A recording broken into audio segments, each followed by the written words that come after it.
Good evening, everybody. We are back once again for Formula Sprint 1 action here at the Shanghai International Circuit, and has been a heck of a season thus far, with all kinds of drama, whether it be the race 1, Victor Ivanov dominating there, or else the mix-ups with all kinds of competitors running well in those race 2s. But of course, my name is Eoin Harmon, and I'm delighted to be joined once again by Ed Hunter. Ed, how are you getting on? Good, thanks. It's been interesting to see the preparation here for Shanghai, because a lot of discussion going into this one about tyre wear, essentially. But it'll be interesting to see what the teams, how they've set these cars up as we see qualifying already underway, essentially. And but I think it's another question is whether Mr. Victor Ivanov can be prevented from getting pole position or not. It's only happened once before this season, hasn't it? For qualifying, I think it was only in Saudi where Mr. Isaac Clarke was able to beat him, essentially. Is it Isaac Clarke, number 99, we're looking at on track at the moment? Indeed it is. There we go. Yeah, so right segue. Just trying to segue towards that. There we go. Nicely. Just about managed to do that without making it too awkward. But yeah, and it's been up and down the field, lots and lots of interesting movers and shakers, really trying to mix it up in this championship. But it's Ivanov leading the points by about 13 points over Mike Quint in the championship, but it's Netrex, of course, that lead the teams table on 157 points from MS Performance on 139. So yeah, it was interesting with Simon Frelic's super sub performance in Suzuka that MS were able to jump ahead of Multiforce, who have and Mike Quint has been keeping those podium performances. He's never finished lower than 5th in a race this season as Mike Quint, but it's Menaclon in the other car that's been struggling a little bit more. So interesting sort of team interplay as well, as we see qualifying. Could throw up any number of surprises then. It was Russo going purple in the middle sector, but Mike Quint fastest in the first. Yeah, and drivers will be needing a lot of patience and exercise on their right foot because of this extremely long back straight. And then they'll switch hard on the brakes, as we'll see Clark register his first time of the session. And of course, it is worth mentioning Shanghai historically has been added to the calendar and then taken away again. And now it's back for the first time since 2021. And that was won by Luke Maguire and Eoin McGoggy, I believe. They were the winners in the 2 races there. Quickest time for this brief moment, it's Federico Russo. And then he's leapfrogged by Mike Quint there. Yep, so Mike Quint really nailing first and final sectors on that lap. Although, I'm saying that, Harry Smith has just gone slightly faster than by 15 thousandths of a second, 43.7 in the final sector there. So Harry Smith, once again, the Netrex is looking very well set up, and Netrex are very much continuing their strong form from the sort of most of last season and the beginning of this season as well. So Harry Smith, of course, they're leading like third in the points. If he could get a first win today, that would be a big statement for Netrex, because that's the one thing they've been missing so far this season.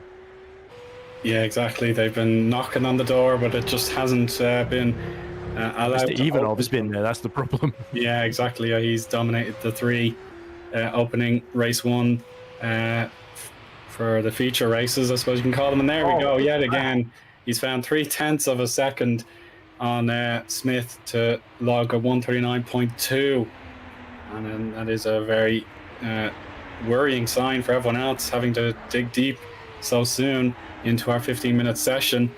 Mitchell here needs to get his first time registered. We'll see how he gets on as he heads towards the banking of turn 11 through 13. So start with the tight left, and then the right-hander of 12 will gradually just open up to the car before he can finally nail down the accelerator pedal, and now he'll just go on and on and on until he can finally brake for turn 14. So we'll know exactly where he stands in another 20 seconds or thereabouts. So let's see if he can secure the great braking. in between 13 and 14. So long as we see big drift into 14 as he just the rear struggling to get under control there. So a little bit of a rear brakes slightly locking there, but Luke Mitchell gets under control, decides to abandon the lap, and enters the pit lane. A little bit of grass cutting, but it's so easy to do that. Lewis Hamilton in 2007 comes to mind with that unfortunate ultimately championship losing trip through the gravel there on worn intermediate tyres. So we don't think it's going to rain. It looks like the rest of qualifying is certainly going to be sunny, and I believe both races it's not set to rain like it did in FS2. So we should be in for a dry one, and that means it's really going to come down to tyre preservation and especially race 2, when it's going to be a bit of a toss-up between doing one stop on the softs or trying to get to the end on the hards, potentially. That's right, yeah. So the data from 3 years ago, probably not conclusive for our current spec of car, but of course, yeah, you could take 1 or 2 ideas and experiment with the warm-up session coming later on. Amari here in the Netrex, he'll be on his outlap at the moment, ready to try and find some way back into the orbit of Ivanov. So now you know exactly how dominant that time is, with a bit more competition to come. VMS on edits have David De Vries currently setting a time. He'll want to try and catch up to his teammate Van der Smissen, who's currently in 22nd place. He just got knocked down a position as I was speaking his name. There we go, you can see him there on the timing tower. 1.6 seconds behind is Van der Smissen, but De Vries will be trying to get into the 139s or possibly low 140s to compete for some of those points paying positions. So here we go. One last corner to go if he wants to commit to this lap. Let's see what he chooses to do. Yeah, he's definitely going for it. So now the nice handy 90-degree left, or I suppose it's a bit more 70 degrees. But it feel like a tight enough corner if you get it wrong and have to use the runoff, but he actually goes 24th there. So just behind his teammate. Yeah, 2.5 tenths behind Van der Smissen then. So a decent effort from David De Vries, who, of course, making his rookie season appearance this season, starting, of course, in Melbourne. He's finished every race so far, which is, considering how chaotic he can be near the back of the field, where he's been starting usually, that is quite an achievement. Best finish 16th in race 1 in Saudi Arabia so far for David De Vries. So he's been knocking on the door of his first points, and if he keeps these performances up, then potentially he might be able to pull it off. But of course, Van der Smissen, luckily for VMS Edits, has been able to get a couple of points from a race 2 in Saudi Arabia when he scored 11th place. As we now look at Wopke Hoekstra for HGP, who of course has been trying to really recapture his form from, I think it was back in 2017 was his last FS1 victory, but he's been sort of thereabouts, pretty decent, especially in the last couple of races. He was 7th in race 2 in Saudi Arabia, which was a good performance by him, and he remains 12th, but almost breaks into the 139s there. I think he climbed up from 21st. I think that he improved his time. So, oh, he did. Yeah, sorry. Yeah, no worries at all. And I'll be full of errors myself, and I'll be glad to be corrected.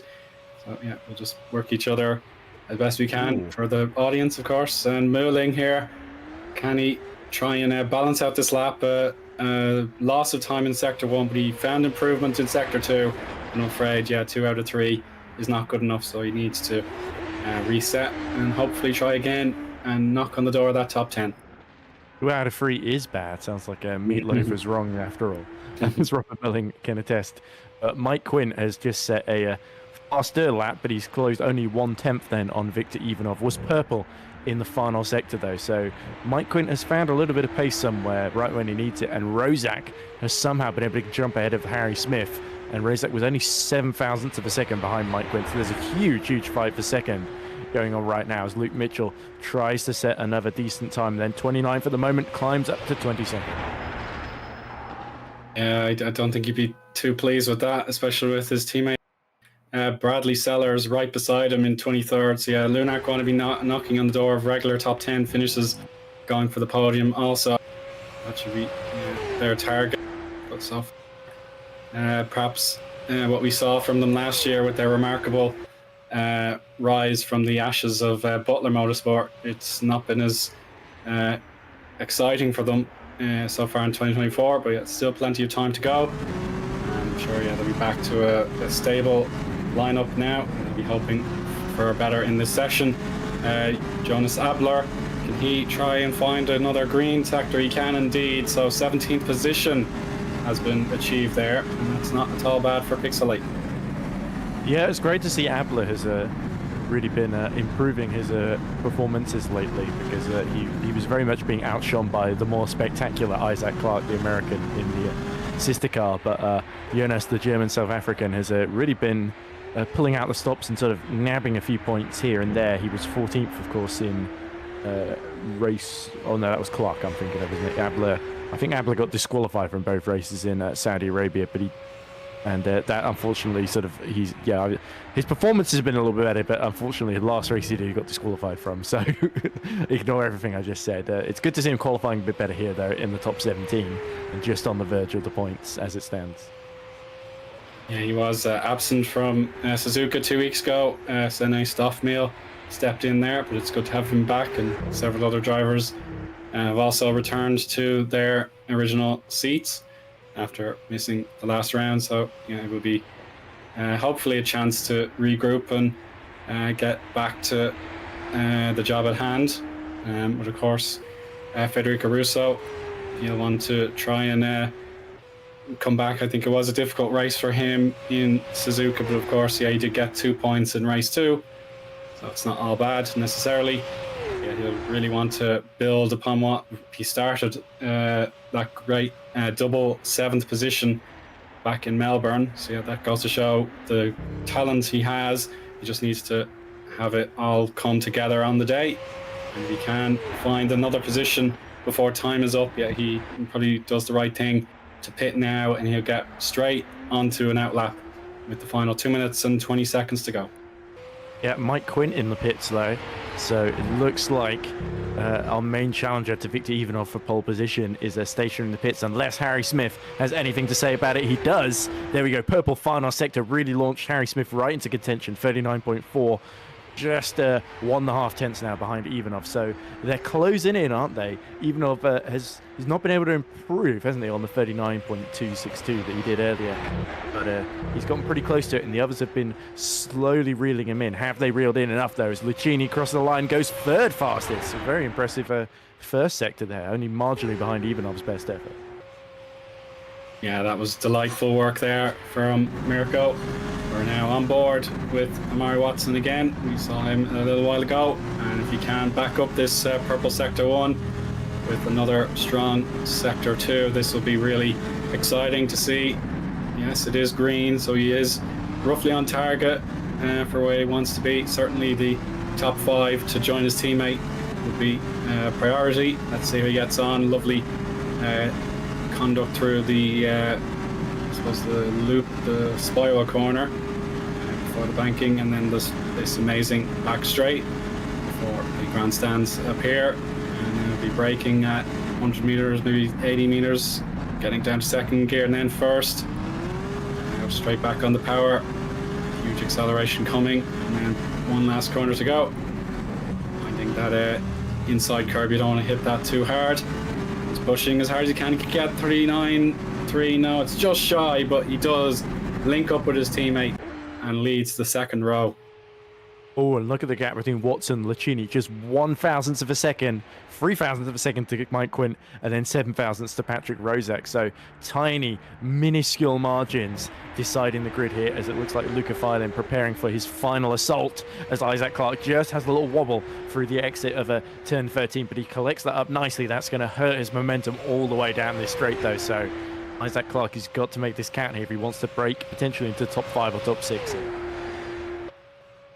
Yeah, exactly. And yeah, we know he's got the pace, as we saw back in Saudi.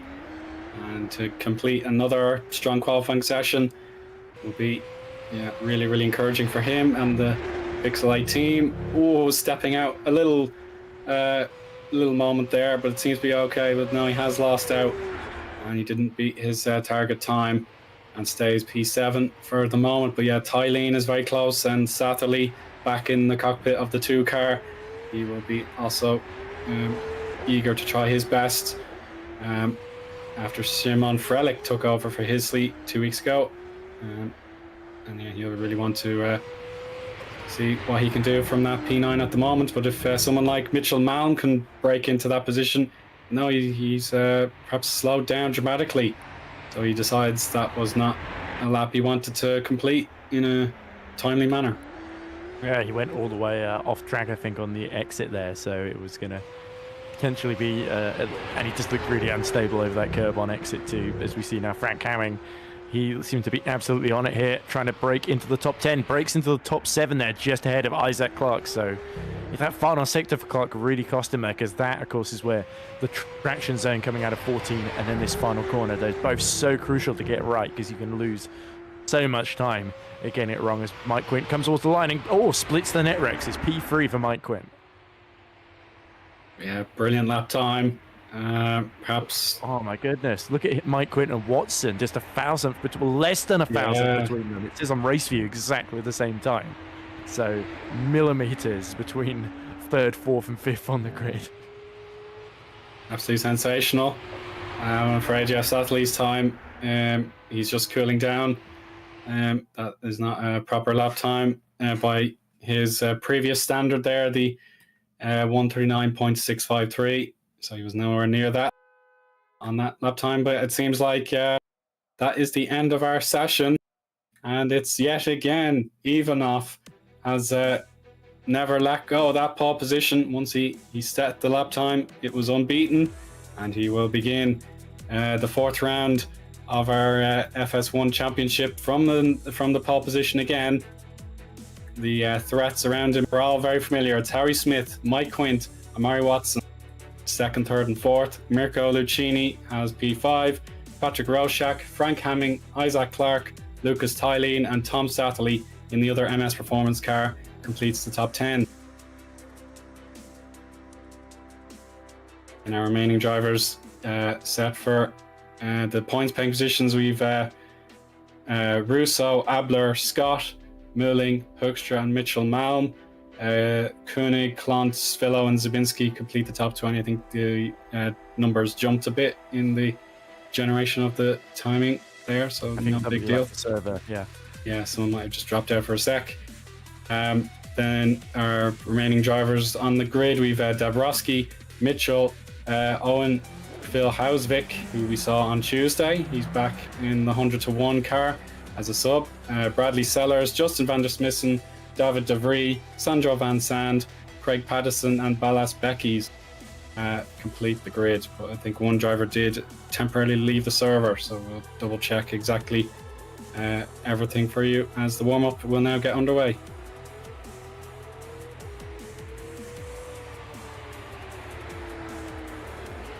Yeah, I'm just looking, sorry about that. Yeah, no worries, I'm looking as well, so match the little screenshot I have from the very, very end of qualifying and seeing who left immediately, just to give us a bit of a challenge on the timing screens, because it can't give us accurate information. That would be way too easy, wouldn't it, Owen? It's got to be we've got to make it fun. And it's an interesting phrase for a commentator to use. We've got to make it fun. Implies that it's going to be boring, but this isn't going to be boring at all. It's going to be fascinating. I think Victor Ivanov is going to be determined to make it boring, but I have a feeling that Harry Smith, Mike Quinn and company are all going to have other ideas, especially because I think there's just going to be a big target on Victor Ivanov's back the further and further we get in this championship, with him being in the lead, of course. Like I said, he's the reigning FSR Pro champion. He's always winning in the race ones this season. He's got 3 in a row so far, determined to make it 4 in a row. But I have a feeling that Harry Smith or Mike Quinn can make a better start than him. Because Ivanov, as much as he's a very, very good driver, he isn't perfect. He is only human, like all of us. So no matter how good a driver you think you are, there's always little opportunities for mistakes, especially if there's a variable. Maybe a lapped car comes in the way that he didn't expect to, because remember that nearly happened at Suzuka a couple of weeks ago, where Ivanov was held up by a couple of cars that were running longer on the hard tyres in race 1, and that ended up backing him into Harry Smith. Unfortunately, Harry Smith, or fortunately for both of them really, Harry Smith decided to play it safe and sort of bank second position, because Ivanov, once he cleared them, he just had much better pace than that Harry Smith couldn't quite live with. Although, in Harry Smith's credit, he's been really doing a good job this season. Arguably outperformed, in fact, not arguably, the points pretty much show that he's been outperforming Omari Watson in the championship, essentially. And Omari was very much, of the two drivers, the favourite to really challenge, definitely amongst his peers as well. So Harry Smith has really upset the form book. Of course, he's been at NetRex for quite a few years now, Harry Smith, and it's great to see him finally really delivering on that potential. I've seen him compete in quite a few R-Factor 2 championships for NetRex, so to see him in the top 3 here is certainly great, and we'll have to see what he can do with Mike Quinn alongside him on the grid. Yeah, it is excellent for a team that the drivers have a mutual trust of each other. They can put their individual preferences to one side when the teamwork is necessary, and yet they still deliver as extremely talented individuals. So that is what's given NetRex that slight advantage in our team's championship, and the fact that they have doubled up so effectively. But yeah, I think Smith eventually will think, I'm going to win one of these races one time, and I'll really make myself a force to be reckoned with here in FS1. Whether he will get the opportunity today, we'll wait and see. Of course, yeah, the competition from the veteran Quins will always be something to think about. And of course, his teammate here on screen, Menno Klont, strong a personality as you could get here in GPVWC. Everyone knows him and everyone has great things to say about him. So I hope today also works out in his point of view to get him competing more in the top 8. Perhaps he has been consistently 9th or 10th, with the exception of Suzuka. Yeah, the baseline is there for Menno. If he can step up as well, if things go his way, that would be another storyline that would be worth watching. Yeah, he has been sort of certainly having a better season than last season on the whole. They've been a bit more consistent, just getting the cut into the top 10. So it's keeping them just about in reach in the team's championship. But from 18th on the grid, Menno has given himself an awful lot of work to do at the end of qualifying there. So I think he might be feeling a little bit annoyed that he couldn't get that a little bit closer to the points paying positions. But as we say, Menno is a tenacious little Dutchman, isn't he? You can never count him out. Has so much experience. Has a great team manager as well in GPVWC. So certainly he's got a good head on his shoulders, and he's probably going to use that to try and outsmart the drivers around him to make up a few places once this race gets underway. One thing I did want to mention, by the way, in the Pixelate drivers, Jonas Abler, we talked about Isaac Clark qualifying P7, but Jonas Abler, I think, got into P12, P11. It was P12, I think, at the very, very end, yes, behind Russo. So it really shows me that the Pixelate drivers have either got a very, very good setup, at least for qualifying, or that they've both been upping their game, essentially. As we see Abler currently tops this warm-up session, almost to support my point there. But yeah, like I was saying, just a really impressive performance there. And we were talking about net break, so important to have two drivers, two dogs in the fight, essentially, metaphorically speaking. I'm sure I don't want to compare them to animals. It's just a figure of speech. But yeah, it's always good to have two horses in the race. Is probably the more accurate one to use rather than dogs. There's no fight here, or hopefully it doesn't get too physical. But yeah, so I think Pixelate have, considering we weren't expecting too much from Stephen McCready's squad at the start of the season after the struggles they had last year, and with two drivers with relatively, obviously, a bit of experience for Isaac Clark in Super League, but Jonas Abler especially, a complete rookie to GPV, really has been up in his game, and I hope he can get a few points at the end of this. Yeah, it is a very compact midfield in our team's championship. If you look all the way up to 6th place, we have Griffon. They have 51 points. And if you go down as far as Parallax in 12th, they have 16. So it is all to play for. As far as the teams trying to get as high up as possible. Pixelate, as you mentioned, 8 points, but yeah, that's perhaps a little bit below average of what they're capable of. I know in football it's called expected goals, or XG. I suppose if you put some sort of formula into a calculator, you could come up with a racing equivalent, but I would imagine Pixelate perhaps feel like their results are able to be bettered if everything goes to plan. And then VMS, so that Suneds in 14th have 5 points, with the 100-to-1 team stuck on 0. But their finishing rate, thankfully, increased from 0% to 16.67%. So I'm pleased for them, and hopefully that will be built upon with Quill Hausvik coming in to partner Sandro Van Sand as a temporary substitute. Yeah, and I've seen Eoin Hausvik in it, and if you have R-Fantasy Championships, certainly a very, very aggressive driver. Great to see him get his chance in FS1, filling in, of course, for Archie Moat, who, like you said, like Sandro Van Zandt, both drivers have not had the easiest start to the season. But race 2, as we see Ballas Becky's himself, a driver that's yet to get on the scoring board, if I remember correctly, having a big drift through the turn 7 there. But yeah, 100-to-1, they're really the underdogs of FS1 this season. Ben Constantine coming in completely new to the GPV ladder. Ben Constantine, of course, was a point scorer in FS2, of course. But a big step up for his team, and Sandro Van Sand did lead the charge to get that 22nd, 23rd place, I think it was. Yeah, it was 23rd place ahead of his teammate Archie Moat in Suzuka. So Eoin Hausvik from 23rd on the grid, he'll be hoping to at least match that finish. But what a dream it would be for 100-to-1 to nab a point or two in either of the races today. And I think Eoin Hausvik has certainly got the talent to do it. But Sandro Van Sand, starting a few places further back, he'll be very, very keen, the Belgian, to sort of stamp his authority on that team to show that he's the main driver they should be backing.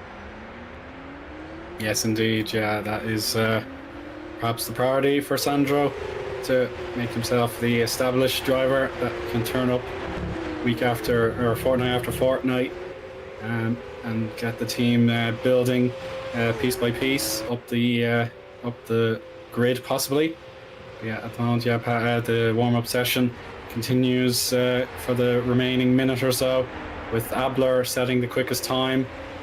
And yeah, the compounds will be, as you said, Ed, the hot topic for deliberation because of how tricky this track can be on the tires. The banking, of course, can make a difference. The sweepers at 7, 8, and then the braking zone at 9, they're very tricky. And then, of course, turn 1 spirals into 2, and then 3 and 4. So, yeah, that is a mixture of all kinds of corners and stress on the tires. So, yeah, the baseline was set 3 years ago when the Super Cup, as was then known, came to Shanghai. So, hopefully, there is a little bit of evidence that the drivers can take from that race, and maybe through their own practicing beforehand, and of course right now, to give them the optimal strategy. Yeah, and especially towards the end of race 1, you're going to see perhaps some of the less experienced or just particularly aggressive drivers who decide to run really long might find themselves running out of tyres at the end of their stints, particularly the first stint as well, because it's going to be the one on the heaviest field. And you see in this warm-up session the lap times are slow because I think everyone has decided to plonk in a race fuel and sort of just see what the tyres feel like and what the braking points are like, so that they don't go really just completely off track into the hairpin on the first lap, because that could be embarrassing and lead to several incidents. But certainly up front, I think it's just going to be a question of how aggressive he is on those tyres, and whether the likes of Quint, Harry Smith, and Murray Watson, etc., can sort of be the tyre whisperers and sort of bring themselves into the race later on. It could be interesting if someone tries to run longer on the harder compound. Yeah, and the fact that pit exit, just as you turn into turn 1, you can see a perfect example here from Patrick. The entry to turn 1 starts just as you exit pit lane, so yeah, the undercut or the overcut could also depend on the traffic in and around you, so you have to be really careful as you get back to racing speed from the pit exit. And of course, you're not watching what's going on in front of you. In particular, if someone else has rejoined the track and you go down the inside line for the apex, then yeah, accidents can happen. But hopefully all the drivers have the up-to-date spottering information handy, and that no such incidents can occur. Yeah, having a spotter can be quite important. It's probably why we haven't done so well at Hunter Birch in FS2, because we don't have one.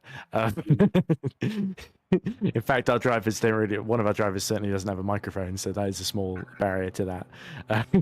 That's why you never hear from Joe at the moment. I have offered mine, so we'll see if we can get that to him in the mail. But I might have a spare one, so don't worry, it's not going to fit my commentary. But yeah, the interesting comments in the chat from Matthew Sabinski before qualifying. He says, "I'm in Hyperion number 82. You can find me at the end of the grid tonight." And Alex the Who says, "Just grab a good setup and go fast." And someone else just says, "Just drive faster, Matthias." Matthias says, "Thanks, guys. Now I know what to do." And wouldn't you know it, he qualifies P20, only about 9/10 off of pole position. So better than expected. Definitely not at the very back of the grid, and just a place ahead of his teammates. So Matthias Zabinski certainly shows the power of positivity, that going in with a feeling, I'm not going to be at the very, very back of the grid. Come on, I can do at least 19th. And lo and behold, he's not at the very back, and could indeed get a good result today. Exactly, yeah. So we have our air and track temperature just briefly on screen there. There it is once again, the track temp 45.3 degrees Celsius, and the air temp at 17 degrees. So that is pretty consistent with what I have on race view. And yeah, of course, our sprint race will be coming up just in a little while. A 19 lap sprint, 25 lap feature, I believe. 28, excuse me, 28. Yes, so similar enough to Suzuka, similar length of track, and our formation lap well underway now, so we can now look forward to a summary of our competitors on the grid. So there we go, familiar territory here for even off pole position for MS Performance, with Harry Smith alongside him, Mike Quint and Amari Watson 3rd and 4th. Mirko Lucchini, Patrick Roszak 5th and 6th.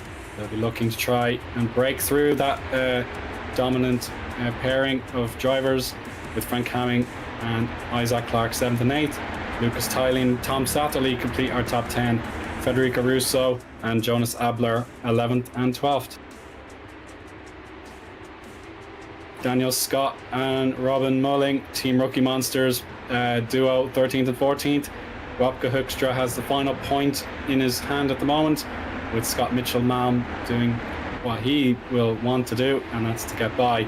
Menno Klans, Christer Svillo 17th and 18th, with the Hyperion pairing of the two Matthewses, Zubinski and Dabrowski 19th and 20th. Koenig and substitute Phil Hausvik is 22nd. Sellers and Van der Smissen, they are 23rd and 24th. Then we have 25th through 28th, De Vries, Van Sand, Patterson and Beckies. I think a mystery solved. It's Luke Mitchell, must have a grid penalty. He's down at the very back. He does. So this is from qualifying for the Japanese Grand Prix last time. He escaped to the pits and returned to the track, which resulted in the back of the grid penalty for the following event, which is called Shanghai right now. So easily done. One of my drivers did it as well. So I think Luke Mitchell can probably be easily forgiven for that if he has a nice clean race one. But from the very, very back of the grid, not always guaranteed. No, I'm afraid. But yeah, he will try and work as hard as he can to build his way up from the rear of the pack. Indeed, it will be a moderately long hold here. We're on board with Lucchini, seeing the fact that turn one is just on the horizon there. You see the gravel trap and the advertising boards, but the main focus should be these 5 red lights. And whenever everyone is in their position and ready to go, we can start to see them appear. And there's Harry Smith. Here we go, the 5 red lights begin to illuminate, and the launch is now. And that looks impeccable from Ivanov. He's already well clear, but in the background we have Quint. He has to merge to the outside as Watson has made his way past. Oh, well, he's trying to. He's trying. Look at this. And he's done it. There we go. Beautiful teamwork from Netrex. And don't forget Patrick Rozak now trying to go around the outside of Mike Quint there. So Mike Quint had hoped to gain a place. He'd end up losing one instead. It's now Lucchini and Rozak going side by side downhill into turn 5 and 6. Yeah, just need to see what's going on at the very back there. Maybe 1 or 2 drivers slowed down. And we'll see exactly what's going on for sure in the second split. Rojak in 5th place, best of the rest here. This is really promising for Parallax Volpino if he can hang on to this for the duration of the race. And of course, yeah, the tire selection. Yeah, trouble here for Van der Smissen. The front wing is gone. In the background would be Phil Hausvik, I think. I'm pretty sure I saw Justin Slutton in the pit lane as well. So he's immediately lost his front wing, literally a corner or 2 after coming out the pits and starting the race then. So that's not ideal for him.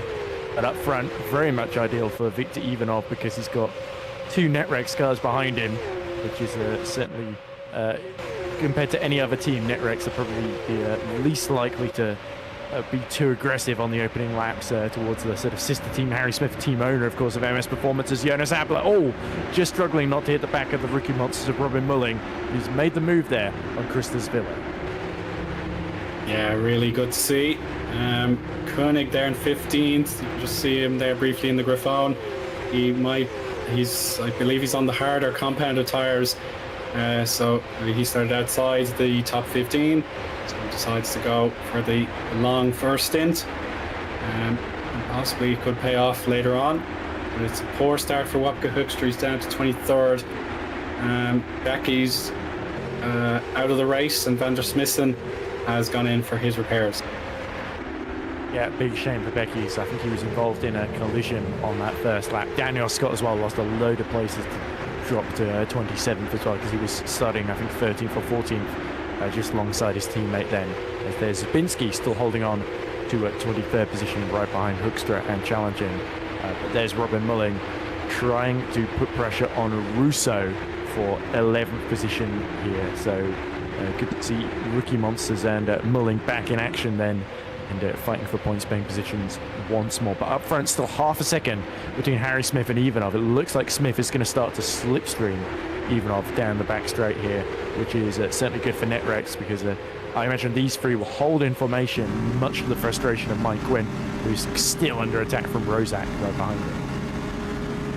Yeah, exactly. As I mentioned in the build-up, Smith and Watson, they have incredible sort of leadership skills. They work together as a duo, and they'll respect that portion of competition. And of course, yeah, here we have the battle. Mulling and Abler going side by side, and there we go. Defense, I believe, there for Abler.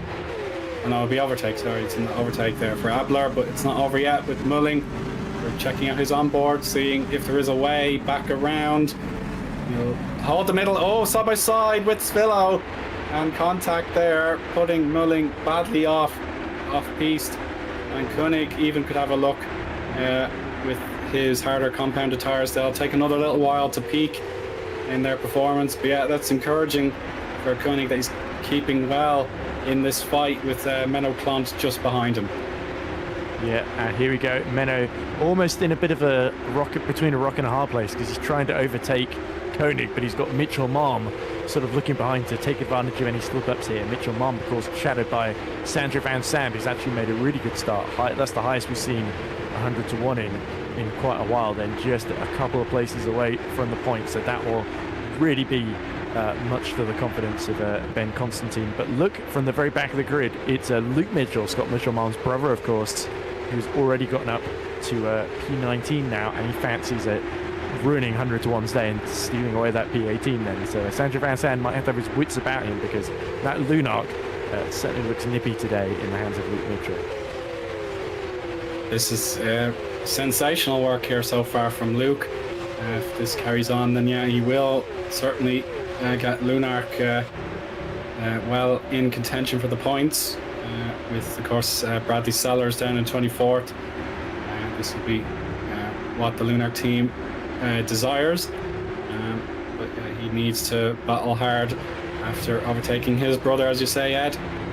He's almost in sight of that battle for Koenig, Klont and Van Sand. They're all pretty close together. Pattison has slower top speed here on the straight, and it could pay against him as Wopke Hoekstra wants to regain some of his lost positions. And there we have it. It's an overtake for the Dutchman. Yeah, Pattison also on the hards as well, as indeed is Zabinski right behind him then. So that's certainly going to mean he's going to be struggling just a little bit at the beginning of this thing compared to a lot of the softer tyre runners. Fastest lap, by the way, as we see Bradley Sellers making a move up the inside of Zabinski into turn 6 with his softs. Look how bright the real rims are on that Hyperion. It always looks like somebody has left a few torches in there as well. It just looks so bright and clean. But certainly as the race goes on, expect the tyres at least to fade a little bit. But Lucchini sets fastest lap race 1:42.3, much to the delight of Mirko's fans as he attempts to close on Patrick Rozak for 5th position. So there's a little bit of a train now falling behind Mike Quinn, isn't there? Which is kind of interesting because we would expect him to sort of pull away from Rozak and be challenging Watson, but it's not quite played out that way. He's starting to be played a little bit out of that podium battle. Yeah, and you can see perfectly there in this camera shot just how close everyone is. It's not a blowout by any considerations, but perhaps if we compare the final sector times between Ivanov and Smith, they are virtually identical, but perhaps Ivanov could pull out a 1/10 of a second and work towards that target each and every lap to break free of the DRS. Let's see it. Yeah, it's a 1/10 of a second in sector 3. Otherwise, the lap times are just neck and neck. Watson, yeah, perfect to have him as a backup, and if he can prove himself in the pit stops, then he will challenge Harry Smith for second place. At the moment, he's doing exactly what is required of by him from the team, keeping Mike Quint firmly behind him. But yeah, here we go. We can now see Lucchini's on board. There's Quint furthest ahead with Roshak in the red, Parallax Alpino directly in front.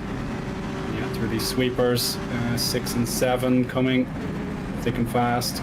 Then 8 and 9. Yeah, these corners often put me off when I was driving this track in my single player games. So yeah, if I had a good lap, I needed to nail turn 9, otherwise it was over. So thankfully these guys are a lot better than me and have had little problems so far. But they couldn't achieve a commentary, of course, so I think everyone in the right positions as it happens. I was always pretty rubbish with those corners as well. I think the Codemaster F1 games I need to use flashbacks multiple times in single player, but to my recollection, which you pretty much can't do here. Certainly can't, unless you have some sort of cheating or physics bend. but anyway, Rozak, who Caitlin Penny was just saying in the chat, she was saying, I think we shouldn't rule out Rozak, of course. Patrick Rozak, who certainly had an up and down season, has been in the points paying positions before and then had issues before him, but the pace has certainly been there this season, which is encouraging. He's certainly been in the mix more often than not. He's 15th in the championship at the moment, best finish 4th, of course, in race 1 in Saudi Arabia, and he was in that brilliant fight where he just missed out to Luca Filin on the line, of course, but elsewhere a little bit less consistent, of course, in Australia and Japan. So, as we see, look how close the Chini, with all that pace he's been showing, gets right to the back of Rozak through the exit of turn 2 there. So Lucchini's starting to get a bit impatient here, and it's all with everyone being slightly bottlenecked behind Mike Quint. So Rozak doesn't quite have the Dutchman to himself anymore, so he might get a little bit desperate here with that pressure from behind. Yeah, it's just still far too early to give in to desperation or panic. The pit stops could make a huge difference, of course. We'll have to wait and see for the strategy to come into that effect. Menno Klon down 15th as Koenig on his harder compound tyres just following along at this stage. But if there's a chance to catch Svilo here for Menno, this would be a huge get for him as a driver on the same compound of tyres. Could possibly be a one-on-one situation here onto the back straight. Yeah, you can see just too far ahead is the Team Rookie Monsters of Muling. So let's see if Menno can use that DRS boost, get him right alongside Svilo for the competition for 14th. No, not at the moment, I'm afraid, but yeah, there's still time. And there's a three-way battle just in the background. Zabinski won't mind that, but Sellers and his teammate Dabrowski certainly will mind. And there we go, the Hyperion guys have had a success. Dabrowski is ahead, and look at the challenge from De Vries just in the shadow here. Sorry, it's Van Sand, I beg your pardon. Patterson crossing line in 23rd. Van Sand hits, and Sellers wants it back. Ooh. Superb.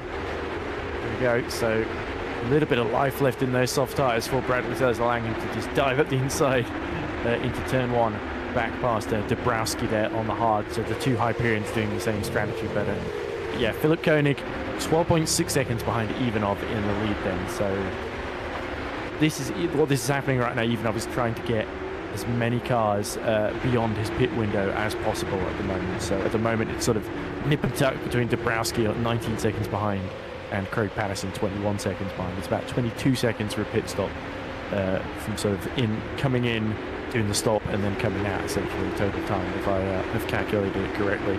But we'll see come that. Some pit stops might be slightly quicker than others, especially if there's a decent in-lap and out-lap as well. Yeah, Ivanov still holding that gap to just under 6/10 to Harry Smith at the moment, and it's a very similar gap to Watson, but Mike Quint now 1.6 seconds behind. So I wonder, Mike Quinn could be saving tyres, of course, as we look at a VMS defending quite heavily from, is that Becky's? Oh no, that must be a lapped car there, and I think. No, it's Becky's seems to be out of the race, so it must be, yeah, it must be Rozak then lapping Sancho Van Sanden. Or Van der Smissen. Van der Smissen, sorry. Yeah. Now we check out. Speaking of 100 to 1, here they are. Yeah, it's Scott versus Kilhausvik.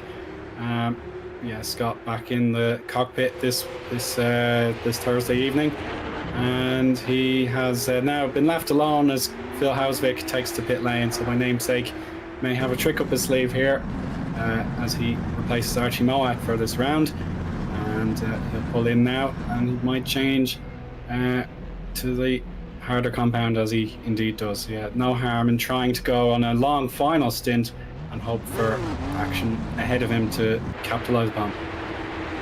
Yes, I did see, by the way, a comment from Archie Merritt in the chat. He says, Eoin drives my car and instantly crashes. Sus, he says.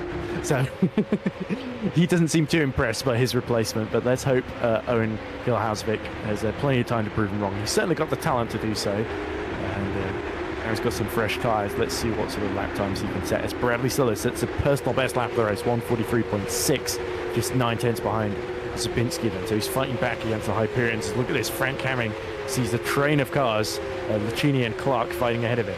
And there we go, there's the lapped car of Van der Smissen, just having to get out of everyone's way, which is obviously, because that early stop has really compromised the VMS driver. Absolutely it has. Yeah, there's almost a mountain for him really to get back into the hunt for even one opponent on genuine pace. So having to lift off, he's cost himself probably 10 seconds per lap at the best of times. Yeah, would be about maybe, yeah, certainly cost himself a chunk of time there. So, yeah, 10 seconds. Look at Thailand. He's dropped from 10th to 12th here, so he's been passed by Russo, Abler, and Abler as well. So really, look at how much wheel spin he's getting here. He's chewed through these soft tyres, and I think KKR car set up pretty well in qualifying, but is struggling in the race here. I think these long, constant radius corners just don't suit Luca Vinen's driving style too well. Possibly. We'll know for sure if he pits this lap. It will be a sign of the tyres have... oh my goodness, that looked like Alpha Delta. It might have been Russo. I think that's Savily. Sadly, beg your pardon. It is Sadly, yes, I beg your pardon. It was the MS Performance. I got cut off by the purple. I thought it would have been Alpha Delta, but oh, that's devastating. Sadly was 9th, and then that's all vanished for him. Oh, it's typical bad luck, isn't it, for Tom Savily? But he's got going again. That looked almost like there was some sort of pop-up or a screen freeze there, because he just came right to a halt while he was going through one of the fastest corners on the track, turn 7. And look at this, the Netrexes getting closer and closer to one another. And look at that, Mike Quint has actually started to pull a gap to Rozak now, 1.5 seconds. So a worm has turned, hasn't it? Mike Quint has upped his pace, and Netrex are in a position where they've got to respond. As Filer now fighting back against Abler. How about this? Yeah, so he has found the confidence in the tires again. Looks like I was wrong. Got everything under control. Nothing to worry about. No problems in the end. So Tylene may figure out, and Hamming now wants to go around the outside of Clark, but then it will turn towards him into turn 3. There we go. Executed to perfection there. Frank Hamming in P7. But yeah, he has a ways to go to catch Lucchini. 2.5 seconds. Oh, Clark wants to think about a fight back, I'm afraid. The braking power of the FS1 car, it was probably best to let that one go. Yeah, and there you go, Frank Hamming proving once again why he's one of the best overtakers, best passers in the business, because he just went all the way around the outside of Isaac Clark, who of course is no slouch as we've seen so far in this championship. But that puts Frank Hamming in a good position here, because he's got that clear air. If he's got some pace at this phase of the race, he might be able to use it and potentially get involved in that sort of what's now turning into the 5th place battle, with everyone stuck behind Patrick Rozak and trying to look for an opening. But yes, our top 4 in the championship are converging at the front of this race. So Ivanov, he's not really been... he has been lapping actually about 3/10 lap quicker than Smith and Watson behind him, and Quint as well for that matter. As now Russo fancies to go Isaac Clark into the turn 14 hairpin. Yeah, this lap has not been kind to Clark, but there could be a small route back to his original position. He has merged hard to the right, so he may be thinking about the pits. Oh, that was a devastatingly close moment there, so he has lost a ton of time, and Abler has capitalized on that as well. So it seemed like Clark was in two minds, so he does pit then. And Filin following him in, as if Filin only had another lap in those tyres, so maybe they were a little bit past their best, as we suspected. But yeah, Isaac Clark was a little bit delayed on his entry, which will cost him a little bit of time, but thankfully he didn't run straight into the back of someone, which is so easy to do with that pit entry because it is essentially you don't have to brake for the final corner at all. You can just go flat out. But of course, the problem is that that puts you on a slightly different trajectory for people on the racing line, essentially. So in terms of speed, yeah, Mike Quinn. It's going to be difficult to pass on track one or both of these networks, as his best chance might be to try and undercut them, but of course he doesn't want to leave himself having to do a really long middle stint here, or final stint I should say, at the end of the race. That's why there's a lot of the soft tyre runners are stretching quite a bit. It could be sort of 15-16 laps before we see them come in, and they might even stay out a few laps while they're really slow, just so they can make their strategies work, essentially. Let's look at Mike Quinn getting right into DRS of Watson here. Yes, indeed. And then just in the background, that looked like Hamming attacking Rosjak. There it is. So he'll go side by side into the hard braking turn 14. Or actually, no, he's already ahead before he needs to apply the brakes. So incredible top speed and cornering prowess on the double here for Hamming. So he rises again to P6. That didn't take him very long whatsoever, Ed. Yeah, oh dear, been a change of positions up front as Harry Smith pits, which of course releases Watson, and looks like Rozak and Russo following him in then. So we are seeing some early stops here, and this puts pressure, especially pressure on Ivanov essentially to respond to this. Watson, he might be able to stay out and do an alternate strategy here in Netrex. This is what I thought they might do, pit on different laps and split the difference here. Yeah, and he should find a healthy gap. Yeah, he's ahead of Dabrowski, as his teammate Zubinski is among this gaggle of cars taking service this lap. Russo also returning within a points paying position. The gap in this midfield has it's certainly spread significantly as these drivers may be considering the longer final stint. They still have to get up to full speed. But yes, let's check out Ivanov, who has clear space behind him. Does he respond immediately, or is he thinking my true competition is still on the road? So he has an incredible juggling act to perform here to make sure that Smith doesn't gain too much time on his outlap here, trying to warm up those harder tires. And yes, here comes Quint. Yeah, Quint using the DRS to get up the inside of Watson at 10:14. Omari leaves plenty of space then. That's Mike Quint, who saved his tyres well at the beginning of the stint.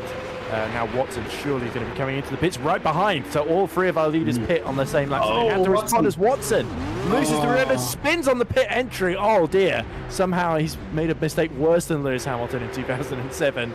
And he's almost blocking the entry here if he's not careful. There we go. But Omari Watson has lost a load of time with that blunder. Oh gosh, you won't want to relive that one. So he was in the wake of the Malta Force, and then yeah, he was too quick on the entry and spun it. So he's cost himself. I think he had a wheel on the grass, didn't he? Yeah, wheel on the grass, true. Cost himself 5 or 6 seconds, I'd imagine. Quint versus Smith now. And could this overcut pay off? It's going to be super close as Smith uses a lot of the extra track. And remarkably, yes, Quint has made it stick. So wonderful strategizing for Malta Force. Yeah, I wondered if Bradley Sellers going off as well may have distracted or got in the way of Harry Smith there on his outlap, and that might have made a difference. But Harry still looking very fired up. He's probably wondering where Omari is at this point. Omari might be telling him over the team radio. But yeah, Harry Smith's still going to be a threat to Mike Quinn. So he needs, if Mike Quinn wants to win this one, he really needs to hold Harry Smith at bay for the rest of this lap and start to turn his attention to Ivanov, as we see Frank Hamming starting to, he didn't have a great turn 7 there, because that's putting him right into the clutches of Clark once again. So Hamming, who made brilliant progress at the end of the stint while everyone was struggling for tyre life, is now sort of, it's back to square one, isn't it? Stuck behind Rozak.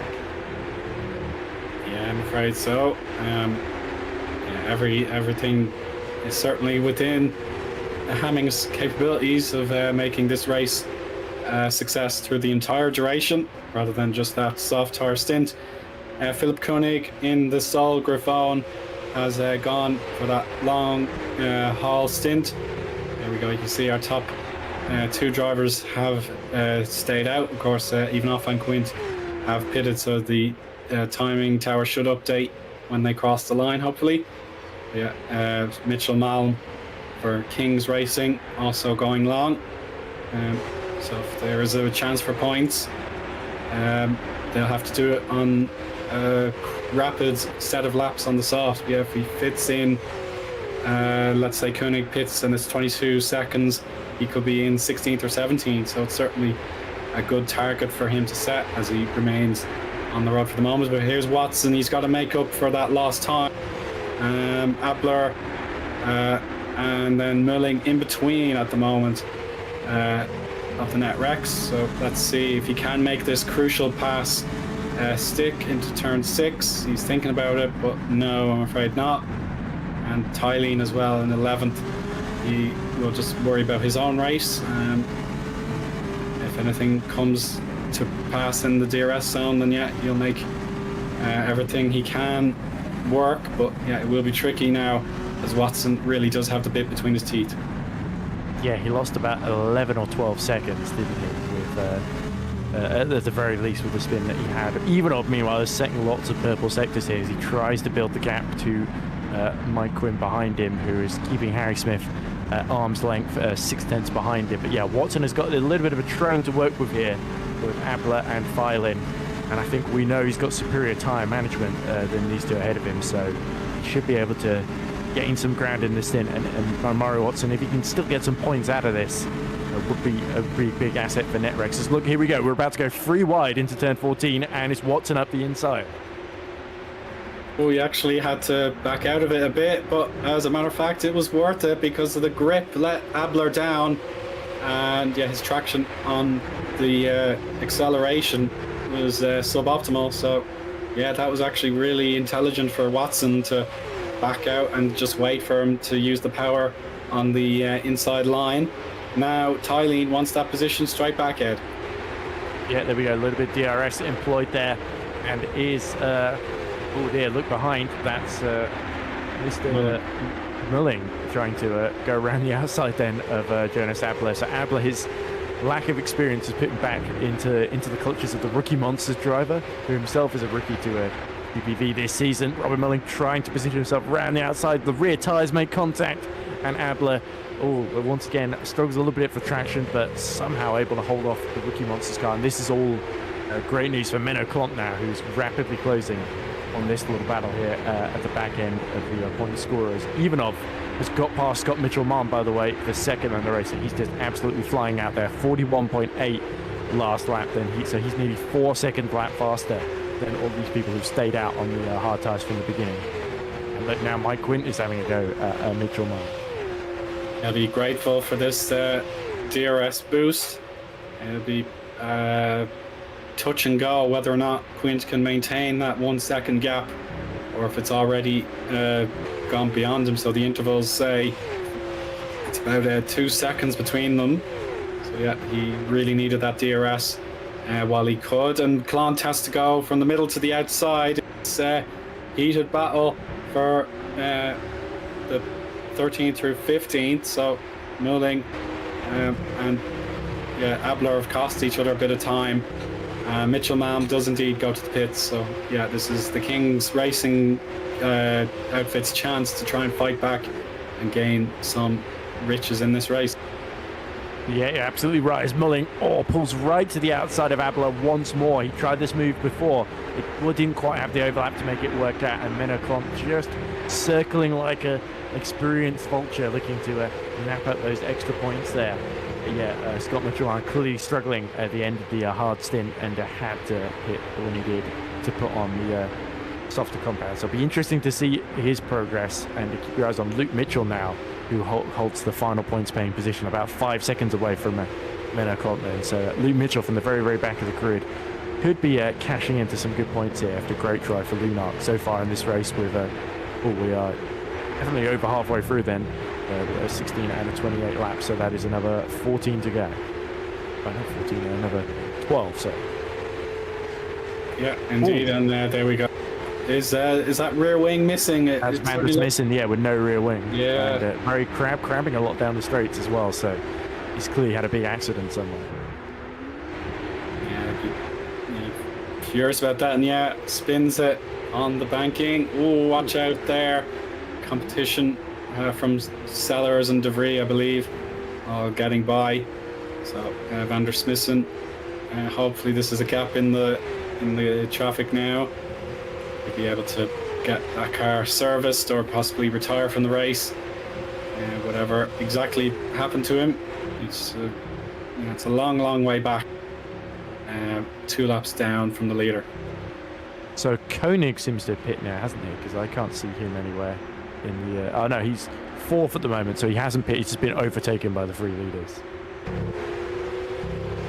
Yeah, so perhaps he wants to go perhaps 18 laps on these tires and then get... 1:47.2 last lap for Koenig, so I can't quite see the strategy working. I think Mitchell Malm was probably right to cut his losses and switch to the softs. Yeah, I can certainly sense that to be the case, Ed. So yeah, he may have just been a bit greedy. Yeah, the balancing act is, of course, when you have a hard to soft strategy, you want to maximize every single lap you've got on softs. But if you give yourself just 5 or 6 laps on the softer tire, that's not really enough. Of course, you don't want to burn them out either. So it is a very difficult strategy to perfect.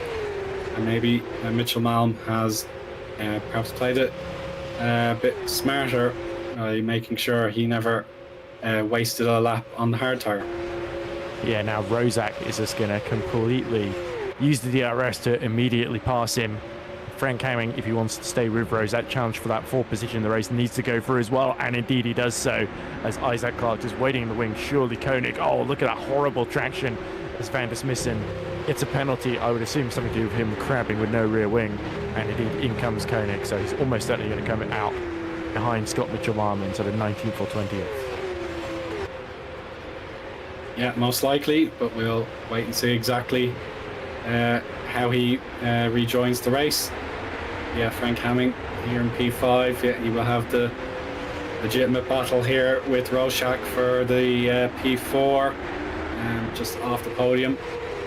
Watson, of course, he'll be kicking himself. It was a safe result for him, and the pit lane error cost him dearly. So there we go, prime example there. Mitchell Malm has an enormous gap over Koenig now, and even Pattison in the other King's car, taking up from Jack Nichols today, he has overtaken him as well. Indeed.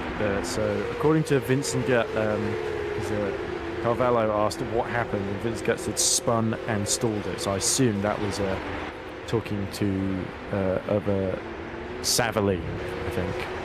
Must have stalled the car. Savali incident, yeah. So that explains that, because I did speculate it was a screen freeze or some sort of issue there with his monitor, but very wide of the market, of course. So we now see up front Ivanov pulling that 2.6 second gap to Mike Quinn. Mike Quinn's not really been able to live with the pace of Ivanov, and even Harry Smith himself has not been able to live with the pace of Mike Quinn. So our top 3 are looking pretty settled with 10 laps to go.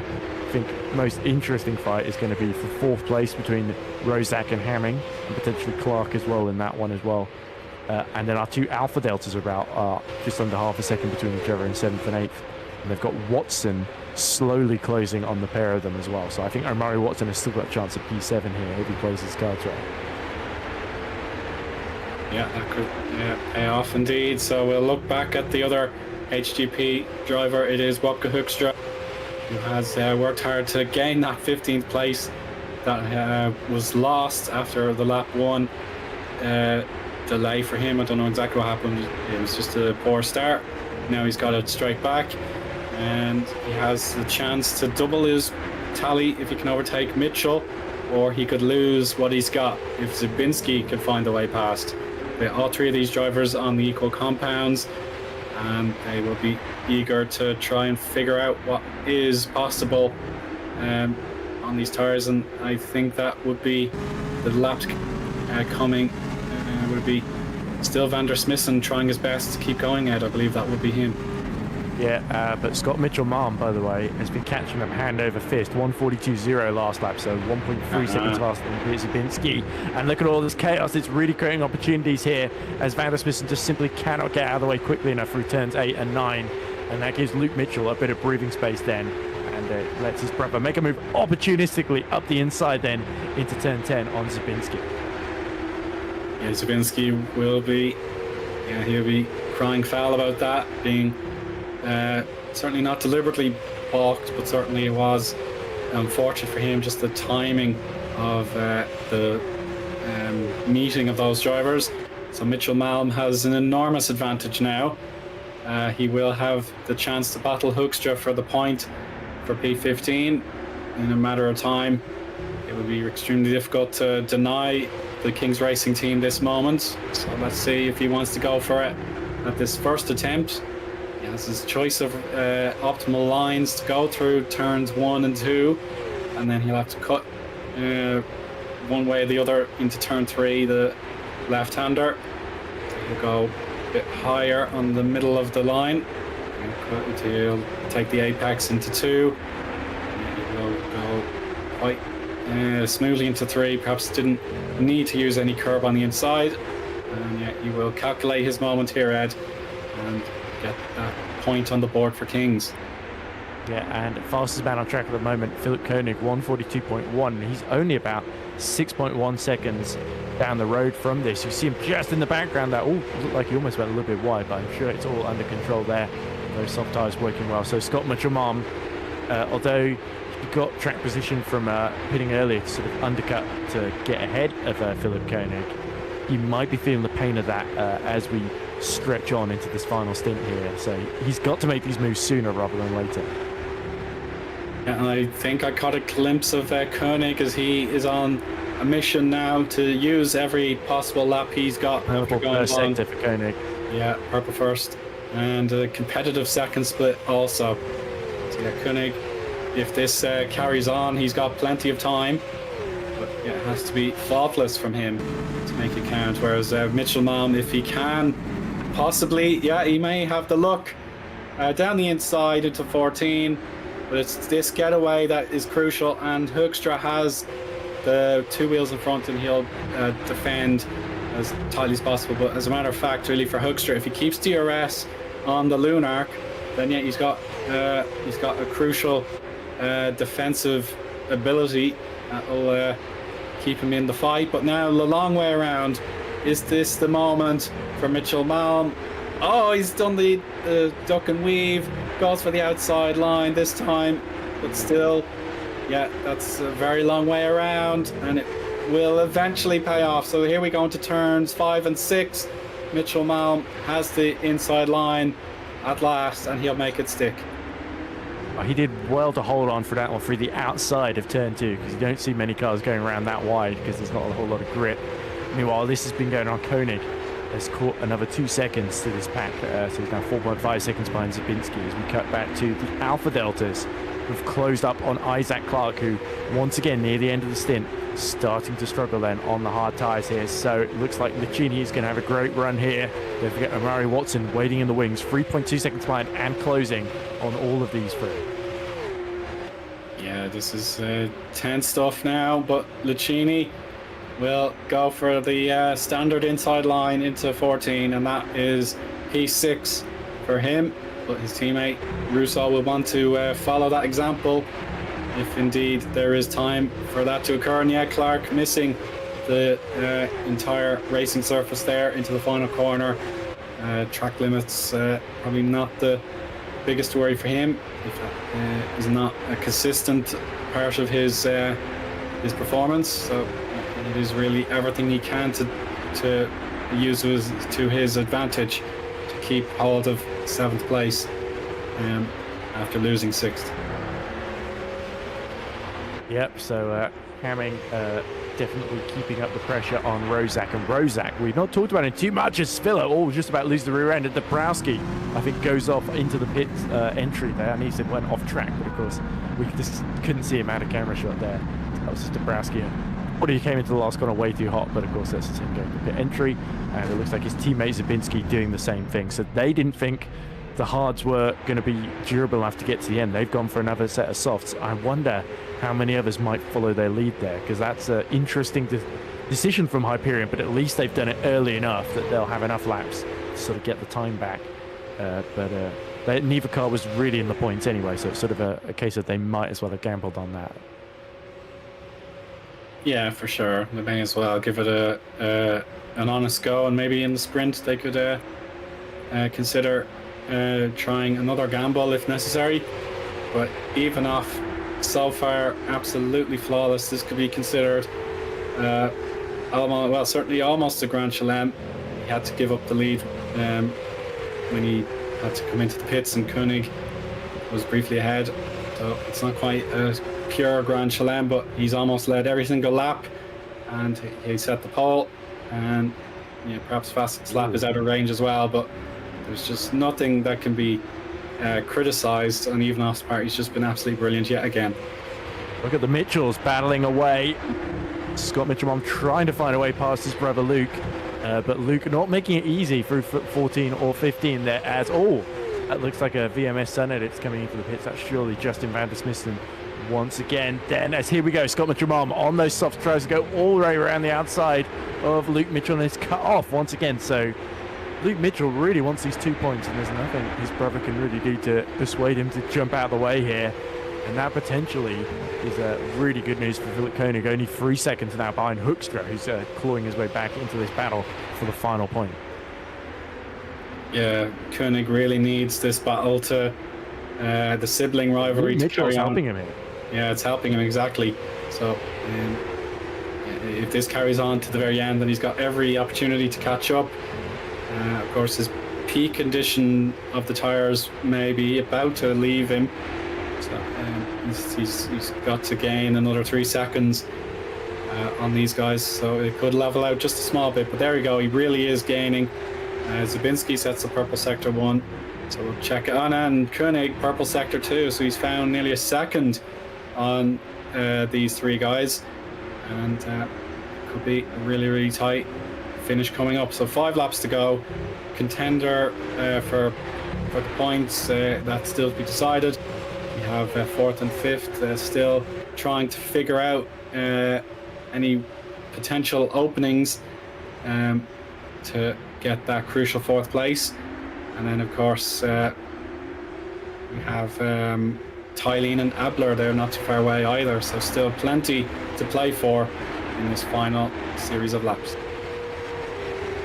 Yeah, it's certainly the top 3 since the first pit stops have looked pretty settled. So Mike went doing well to get past Harry Smith, but not quite able to really hold a candle to another brilliant performance from Viktor Ivanov, the Bulgarian, really stamping his authority on race 1s at the moment, and it's going to take something quite special to beat him in always seems to take something quite special to beat him in race 2s, let alone race 1s, where he's just absolutely dominant. But of course race 2 will be a different story, because a lot of that top 10 you're going to see reversed. There's Zabinski, purple in all 3 sectors, sets the fastest lap of the race. So Hyperion deciding to just abuse these tyres in the final 6 laps of the race that they're doing their stint on. But yeah, remember, 2 lap fresher tyres on Koenig's car than Scott Mitchell-Malm. So Mitchell-Malm, I wonder, no real love lost between the 2 siblings and their sibling rivalry, because Luke Mitchell holding up his brother Scott has really backed him into Hoekstra, and especially Koenig. Because here we go, Frank Hamming, his best chance yet to try and go around the outside of Rozak for 4th place. Yeah, he will be slightly clear by a nose, but of course the way the corner comes back to Rozak, there may have been a chance, but to make it certain, so close with the front wing and the rear tyre there. But there we have it. Frank Hamming has the car classified 4th as they cross the line. Rozak will never give up this battle, and he'll try into the first series of corners in the spiral. Mitchell in the Lunark, a little loose there, and there is indeed Koenig. He has his chance to gain the points after all, but yeah, it depends really what Hoekstra can do to begin matters for Koenig, because if Hoekstra can keep Luke Mitchell very busy, and yeah, it might be difficult for Koenig to use those soft tires to his advantage. So there we go. These 2 really intensely battling now. and that does make it a little bit difficult for Koenig, whereas if it was a straight head-to-head battle, then Koenig would be the firm favourite.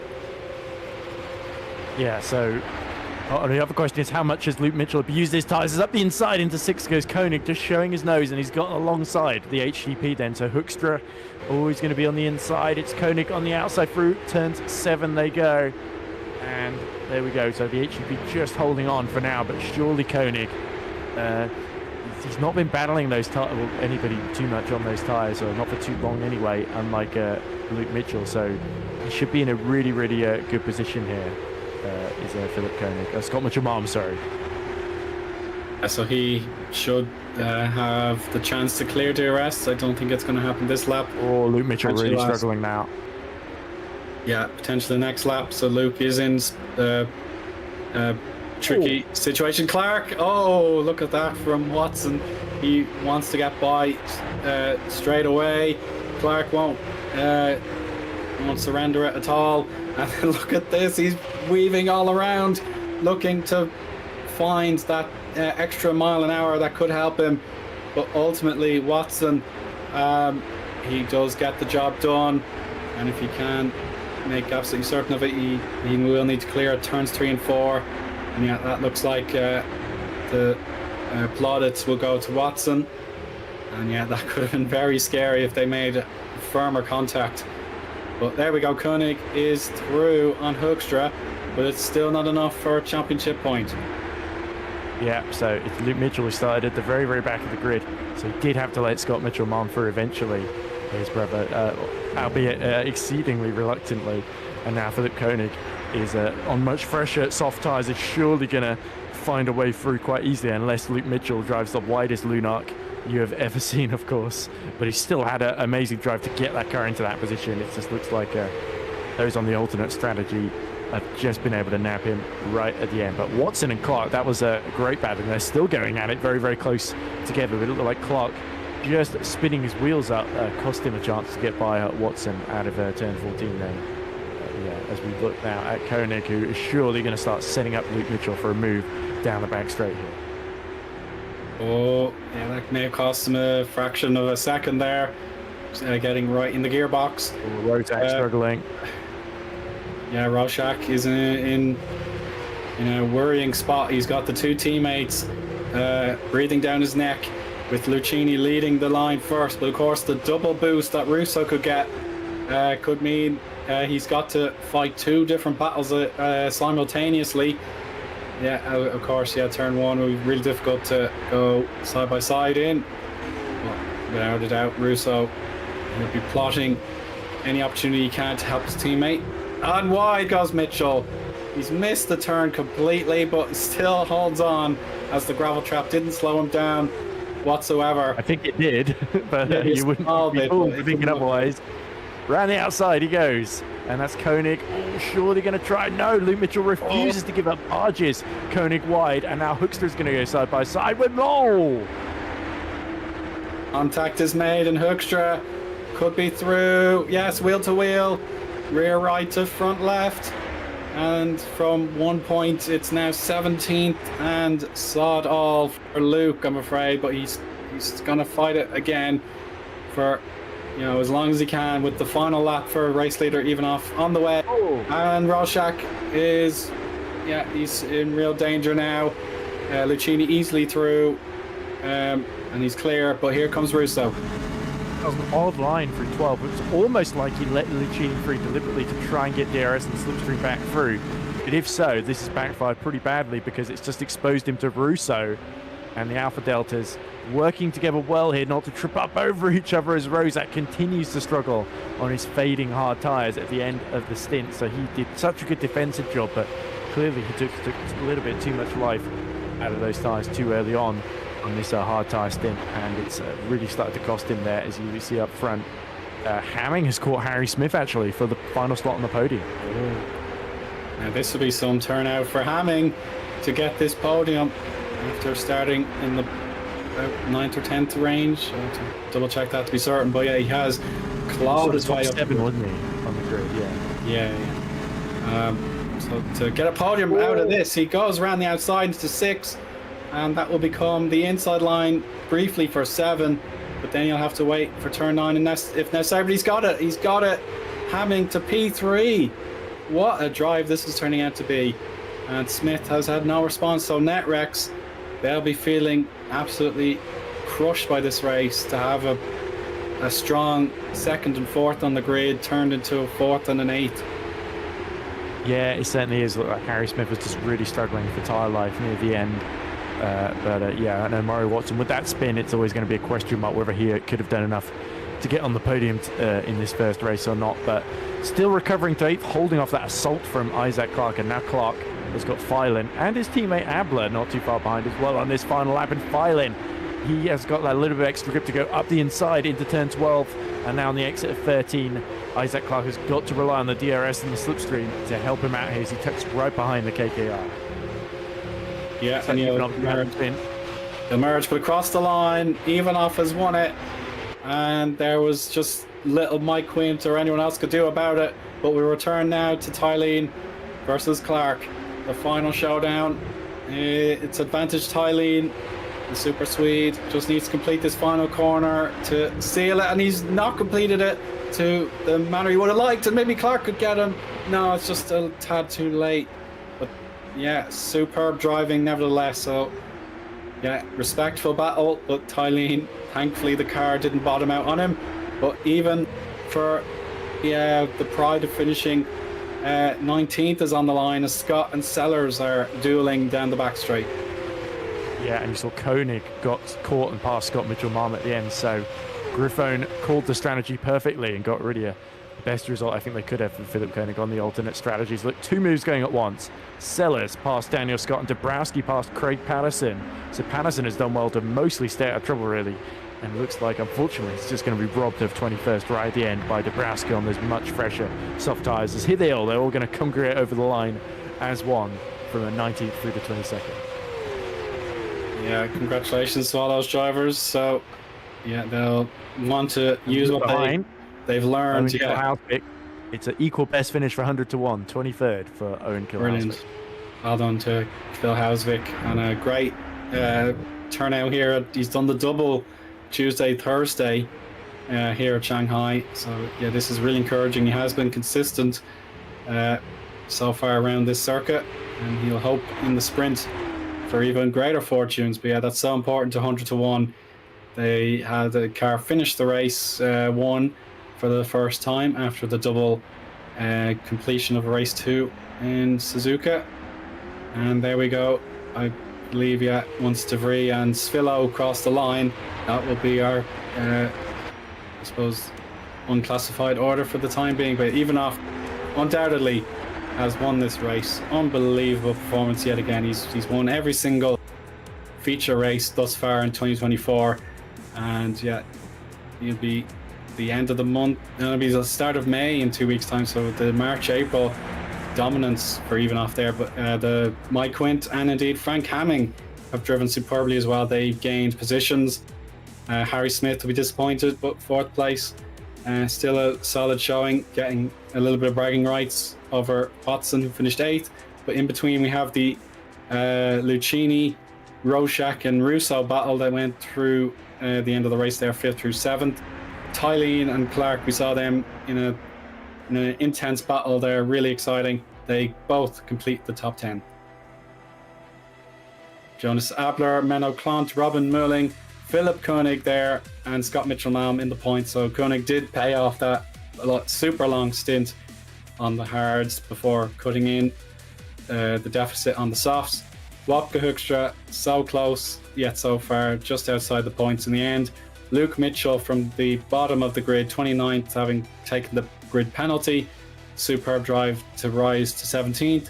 Zubinski, Sellers and Scott are the top 20.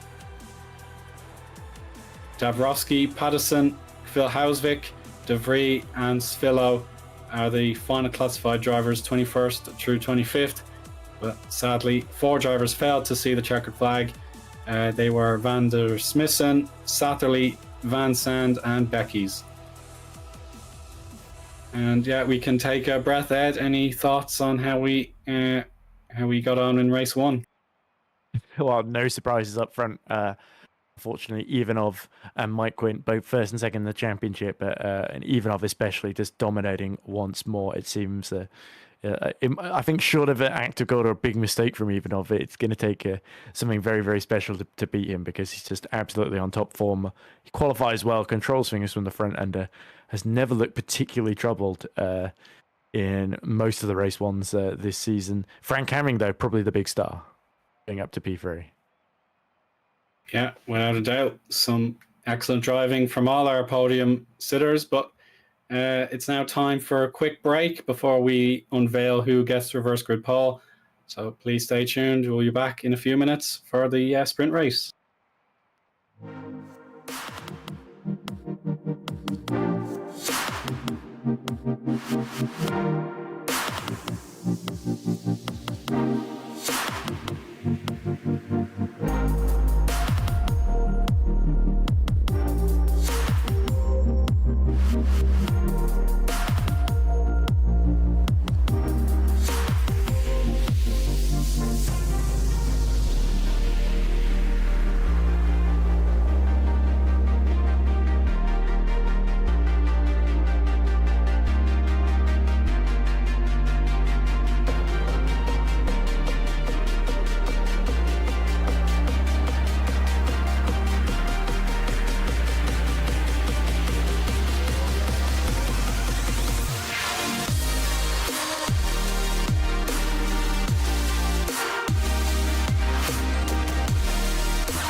Hello and welcome back to our coverage of Formula Sprint 1. Cover the action at Shanghai International Circuit. We had our race 1. It's been another win for Victor Ivanov, Ed Hunter. We now have a chance to see the reverse grid, and our pole sitter is just peeking out of the garage there.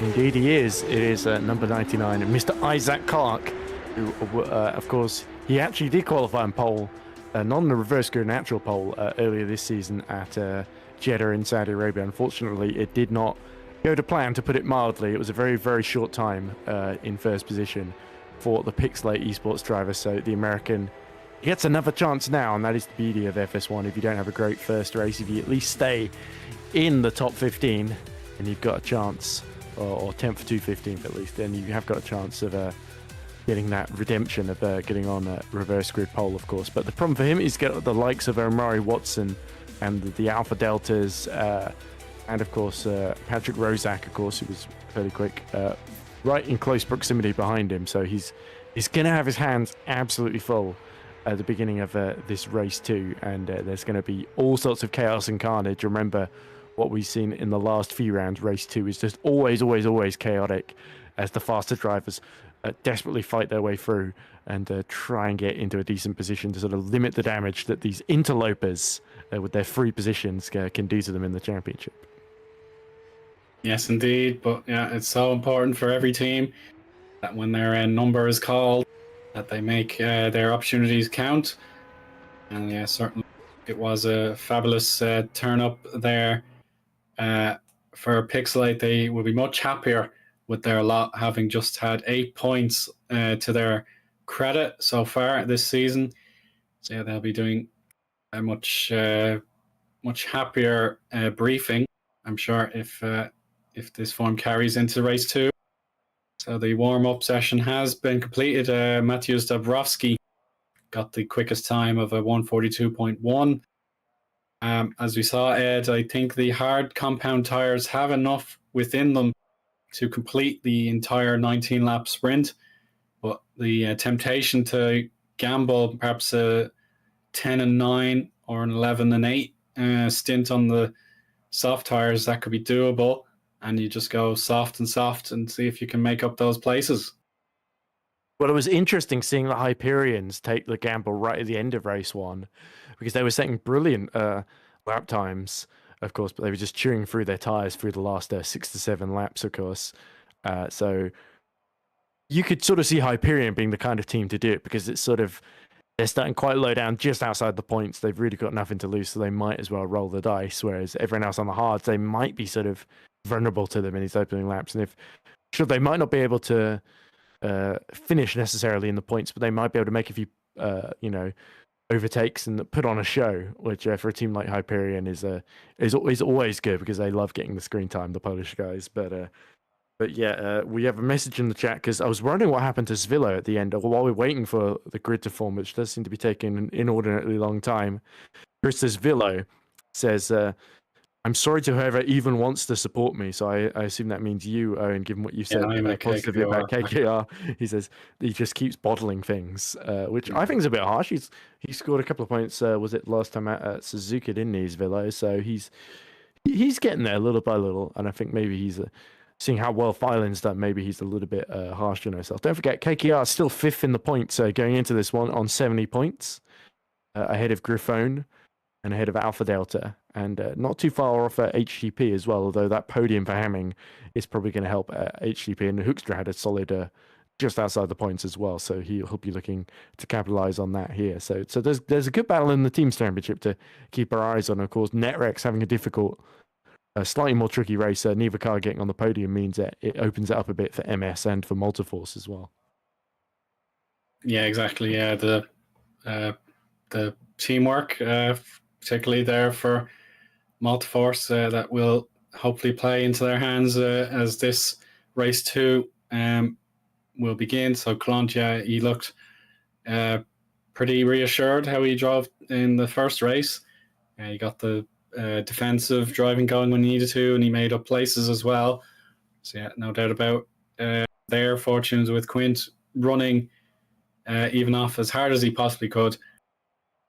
having to take the P2. But yeah, Multiforce probably the happiest of the top 3 teams, as MS Performance had no luck with the car number 2 breaking down again, seemingly. So yeah, the number 2 car struggling again. So Tom really does deserve some sort of break here. He'll be having to work his way up from the back of the pack this time.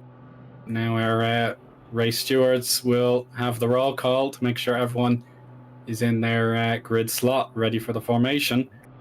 And Isaac is so excited, raring to go to make this opportunity count for Pixel 8. And he's by far the earliest of the top 10 on the grid, and I would believe that is even off as well, just in the distance there.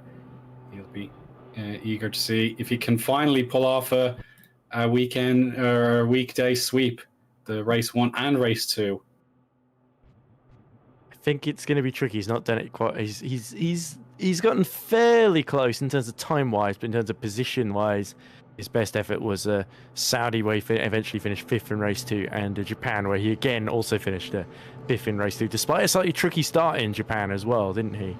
Where he really struggled to make progress up the order. And there we go, grid released with Isaac Clark at the head of it and looking to make good on what's another fantastic opportunity for Pixel here. Stephen McCready will be watching with keen interest to see his driver lead the field away. He almost used that opportunity to roll off the grid as a practice start. He really is enthusiastic for his chance here as the sun starts to shine much brighter compared to race 1. So we have a break in the cloud, and perhaps that could be a sign for Clark that this is his chance. So let's run down our formation lap grid as the sprint race builds and builds. So it's Clark ahead of Tylene on the front row. Watson getting a chance after that pit lane mistake. He's ahead of Federico Russo in 3rd and 4th. Patrick Rorschach stays in that 5th place he won in the first race, with Lucchini, who beat him on track, now behind him again. Harry Smith and Frank Hamming duelled for 3rd place at the very end, but Harry Smith is 7th with Hamming 8th. Completing the top 10, it's Mike Quint and race 1 winner, as expected, Victor Ivanov. Jonas Abler and Menno Klont 11th and 12th. Robin Mulling, Philip Koenig beside each other in 13th to 14th. Scott Mitchell-Malm, the pride of the Mitchell family, ahead of Wopke Hoekstra in 15th and 16th. There is Luke right behind his brother in 17th. Zubinski, Sellers and Scott complete our top 20. Then the Hyperion Kings pattern sticks pretty true here, with Dabrowski ahead of Pattison, Phil Hausvik and De Vries together 23rd and 24th. Svilo and Van der Smissen together. We'll see if Svilo can feel a bit more belief in himself from 25th. And then of course Sattli and Van Sand together 27th, 28th. And on his own there, 29th, it's Ballas Beckies. Hopefully he can get further into this race, Ed, than what we saw in race 1. Yeah, absolutely. So Becky's it's one of those drivers that's really has been, as we said, continues this season. The story of his season has really been gaining experience, gaining confidence. So the results not coming quite at the moment, but it's great to see Rozak up there in the other Cadillac Volpino doing the business, and that will of course show Becky's that he can do it as well. Of course, best result so far, Becky's 19th in a race 2 in Australia. So if there's chaos ahead, Becky's could maybe luck into a point or two, but I think Rozak's probably going to be their best chance here. But up front, you've got to say Omari Watson and Phylan. Phylan was a little bit quiet in race 1, wasn't he? I have a feeling he's not going to be quite so quiet here, and Omari Watson plenty to prove after that mistake. He seemed really fired up in the second half of that race, especially the way he battled with Clark. I think he's ready for part 2. Undoubtedly, Ed. So yeah, here is the final wait for the 5 red lights to appear, and then this sprint can get underway. We'll figure out exactly what everyone's tire strategy as they roll, but now here we go. It is a brilliant launch for Clark. He will have the chance to lead into turn 1. Tylene was sliding behind, but Watson versus Russo just going into combat there before the braking zone. And Rorschach in the red Parallax Volpino defending from Lucchini. That looked like Hamming trying to get into a battle there, but he may have left the door open for Smith. So yeah, it's clean for the top 10. Eoin just probably hanging back, waiting for his chance. There you go. You can see Abler looking at a battle with Mike Quint as well. Yeah, Mike Quint didn't make a great start off the line, but is now going all the way around the outside of Victor Eoin through turn 6 and into 7 there. Fantastic then from the Dutchman. Then the Motorforce GP back into the top 10, but Eoin will not be undone that easily. Back at the inside through 8 and now towards 9. It's trying to go around the outside of Philip Koenig, and he uses that almost to defend from the Motorforce there. So fantastic racecraft from Victor Eoin as expected, as the chasing pack shuffles in, and that's Koenig attacking Harry Smith. 8th, I think Koenig must be on the soft tyres here. It looks like everybody else in the top 18 is on the hards.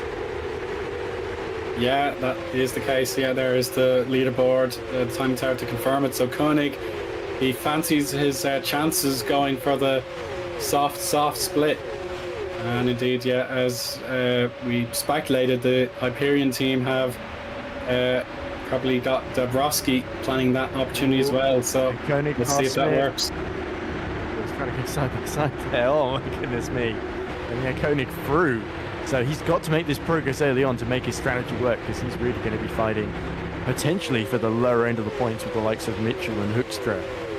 If he can gain time later on. And now Eoin looks up the inside of Harry Smith. He's cleared Mike Quint, and that's another place gained for the championship leader and race 1 winner there. Nothing Harry Smith could do. Victor Eoin is just an absolute juggernaut at the moment, and fortunately with Koenig sort of has created a bit of space in between him, so that he could potentially lose DRS to Hamming and that sort of group in the top 7 ahead of them, and that could really set Eoin with a lot of work to do in this stint as Koenig passes Hamming into turn 6. Yeah, they're tries to. I think. Yeah, maybe Koenig didn't quite make the move pay. It was close, certainly, but Hamming has defended it. So let's look at the Griffon. He's got the pressure of the team riding on the shoulders as he's on his own, with Saracino absent, I'm afraid to say. You can see him whatsoever, but yeah, the fact that Griffon are willing to have a go and break the convention of the no stoppers. So he needs to get DRS activated the next lap to really prove his pace on the softs. So he just has to wait another 30 seconds and then he'll have his chance on the start finish straight. But of course, yeah, DRS will not quite open just then, but it will be in a short while. But unfortunately, yeah, that queue in front of him is just too long. You can't really dive bomb against Hamming. So just stay patient for now. Maybe extend this stint and then go full blast in the final 9 laps or so. Yeah, and there's Hoekstra just stealing the final point away from Luke Mitchell. But that will annoy the Englishman, but the Dutchman has overcome him there. And they've got Menno Klont not too far behind as well. Menno not making a brilliant start, just falling outside the points then. So, but Koenig, I wonder really if the likes of it. I thought for a moment that the Hamming was just going to let him through, knowing that Philip Koenig had to pit again. But it looks like they've got sort of the message that the Griffon is going to be a big threat to them later on if he makes the strategy work. So Frank Hamming has suddenly got the anchors and is now defending that 7th position then, as we look back at Scott Mitchell-Marm holding off the Hyperion of Zabinski.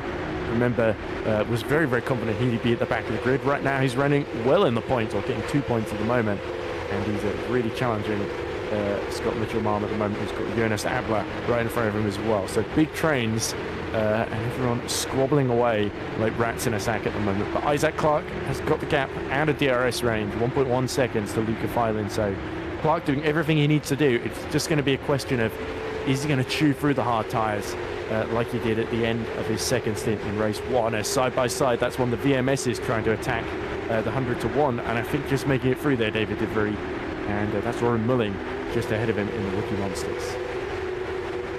Yeah, indeed. So yeah, overtaking into turn 11, it is possible, but it's one of the rarer opportunities to make a pass. Certainly, in a big gaggle of cars, but perhaps the comeback here is on the table for Van Zandt. Will he make it pay? Just has to settle down that booking Bronco, and yeah, ultimately that's defense for the time being for De Vries. Fastest lap from Kuhn.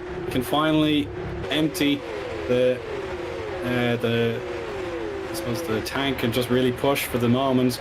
But yeah, he's ahead of Hamming for real this time, and he'll try and close the gap to Lucchini. Yeah, 142.8 fastest lap of the race, but only about 3 tenths quicker than the leaders then on the hard tyres then. So I wonder, is this pace, is he going to be able to keep it up for too much longer though? Because he's really just got maximum attack in these first few laps, hasn't he, Philip Koenig? As much as it is a joy to watch, could this come back to bite him come the end of this stint, and gets him having to extend to try and make sure he doesn't have to push the second set of softs too long, and that might end up losing him a few places then in the overall scheme of things. Yeah, that's the fear, to be honest. He'll have very strict targets to meet. If the strategy is going to work, he'll be perhaps 23, 24 seconds into the pack to push through every single person who may be in the way. Only a handful of other drivers at the back are using the softs as well, so he won't really have anyone to compare himself with, but will not waste any more time. He has the opportunity to clear Lucchini, and he has done it. So he has made another position up. And Roszak, he's got to find another 7 tenths of a second or 8 tenths of a second to perform a pass on him. And now Clont here looking for a double point scoring finish. At the moment, it's not within his control, I should say. He is 17th with Dabrowski on the quicker softs just in front of him. And Hoekstra is a pretty healthy second clear. That makes it even harder for Clont, and indeed Mitchell behind to stand a chance of point. And sitting static in 9th, it is our race 1 Supremo Ivanov, who has not found any joy against Hamming. Yeah, up front, Filin started up his pace because that last lap was 4 tenths quicker than Isaac Clarke then, so he's back within a second and potentially on the verge of a DRS range if he can just hold on through these sort of fast corners in the first and second sector. But yeah, Ivanov could be a big threat to Hamming here, because we saw Hamming being the one chewing through the pack in race 1, but Ivanov wants to show that he can do the same thing as well and potentially get another top 5, top 6 to match his efforts in the last couple of race 2s, of course. But here in Shanghai, see, if everyone's on the same strategy, it could be a little bit harder to make progress good, because a lot of these hard tyre runners are pretty static in the order. No big mistakes so far, but once the tyre wear comes into play in the closing phase of the race, let's say last 6 or 7 laps, that's where we're going to see people really starting to hurt if they've pushed the tyres too far, or some of the stop runners that pit making more overtakes, of course. So Koenig, even though he has the quickest pit stop in the world, he would have to overtake a lot of these guys. He's just overtaken once more. Yeah, without a doubt. And he has, looking at the timing screens, he's found another fastest lap and nearly 7 tenths of a second of a clawback on Roszak, but of course overtaking. That is the challenge with Russo providing that DRS boost to Paul. Smith and Quint battling over 10th. Yes, and there we go, Harry Smith up the inside. Yeah, this is another crucial moment in the championship battle. Of course, Ivanov already has pulled a further clear, but these two will be desperate for both the individual prize and the team's championship to get one over the other. And it's still a tense battle here with Quint gaining the position, and Smith without Watson really to really look at. Watson well clear in 3rd place. It's all down to Smith and his own confidence for the time being. Yeah, and don't forget he's got Jonas Abler not far behind him as well. He's doing well to hold off Scott Mitchelman once again. So Abler, this could be another double point scoring race for Pixelate Esports, which would really help them in the teams table, where they, of course, will need every point they can get as this season goes on, with them being all the way down in 13th with just 8 to their name at the moment. If Isaac Clarke can pull this one. No! And Koenig spins around Roszak. My goodness, so Roszak, I think he'll be PBA very, very disappointed in what's happened there. Koenig tried to find a way through, perhaps overstepped the mark a little bit. So he's lost every bit of progress that he earned off the grid. So P8 Now they his once tires are again. much worse pick as well. Look at this, he's just understeering, and now that was Ivanov almost pushing him along there. But yeah, for Rozak, he drops from, what was it, he was sort of in P5 and now he's P6. So actually only Lucchini really has actually made it through in terms of entry position loss. But yeah, he's lost a couple of seconds, and I think he won't be the best pleased with Koenig regardless, because nobody likes being tagged around at the hairpin. But yeah, for Alpha Delta, now they can control 4th and 5th, so this is ideal for them because they can just build a wall just outside that podium that the likes of Hamming, Ivanov, Quint and Smith can't get past. They could really be effective if they work together like they did in race 1. Yeah, that is a huge boost to their chances. So Koenig and Griffon will have to deliberate whether or not it's worth abandoning the first stint now and trying to make it up later, or if he'll just carry on as planned, and provided there's no flat spot affecting his front tires or anything like that after contact. Here's Patterson. He could be through on Van der Smissen. See behind Pulling on the grass. So free place for Bradley Sellers there, as here we go. Patterson side by side with Justin Van der Smissen. Then they were both in FS2 last season. Great to see them doing the business in FS1 now, and Patterson is overwhelmed by the VMS car, as that looks like Kill Hausvik going up the inside of Milling into 14 now. Opportunistic from the 100-to-1 driver. And well, look at that, we got 100-to-1 once more in 23rd position. Oh, and happy days for Ben Constantine. Yeah, that's brilliant. But yeah, going back to Patterson for a moment, he had no DRS. So yeah, I'm sure one or two purists will be saying, oh, that sucks. He made a brilliant pass, but DRS just made it so handy for Van der Smissen to take it straight back. So yeah, that just goes to show you. Well, Van der Smissen also on the softs as well. Yeah, that's actually helping him. Very good point. Yeah, Ivanov, we're just watching him. He has had... Prix in trouble. Yeah, he's had no progress. Yeah, so there you go. Trouble at the back. Willing, I think, he's tumbled. And De Vries is, so he's now second to last. He may want to perhaps clean up the tires if there's any debris on them, or if he just spun it, they need to be cooled down. Yeah, at the moment he's isolated. There was contact as well. Yeah, De Vries was sort of making up ground on the softs and then suddenly dropped back there, along with looks like both the Rookie Monsters struggling in 24th and 25th now, 26th now for Milling, who goes into the pits to retire from the race. So looks like that Rookie Monsters, it's terminal for them, sadly.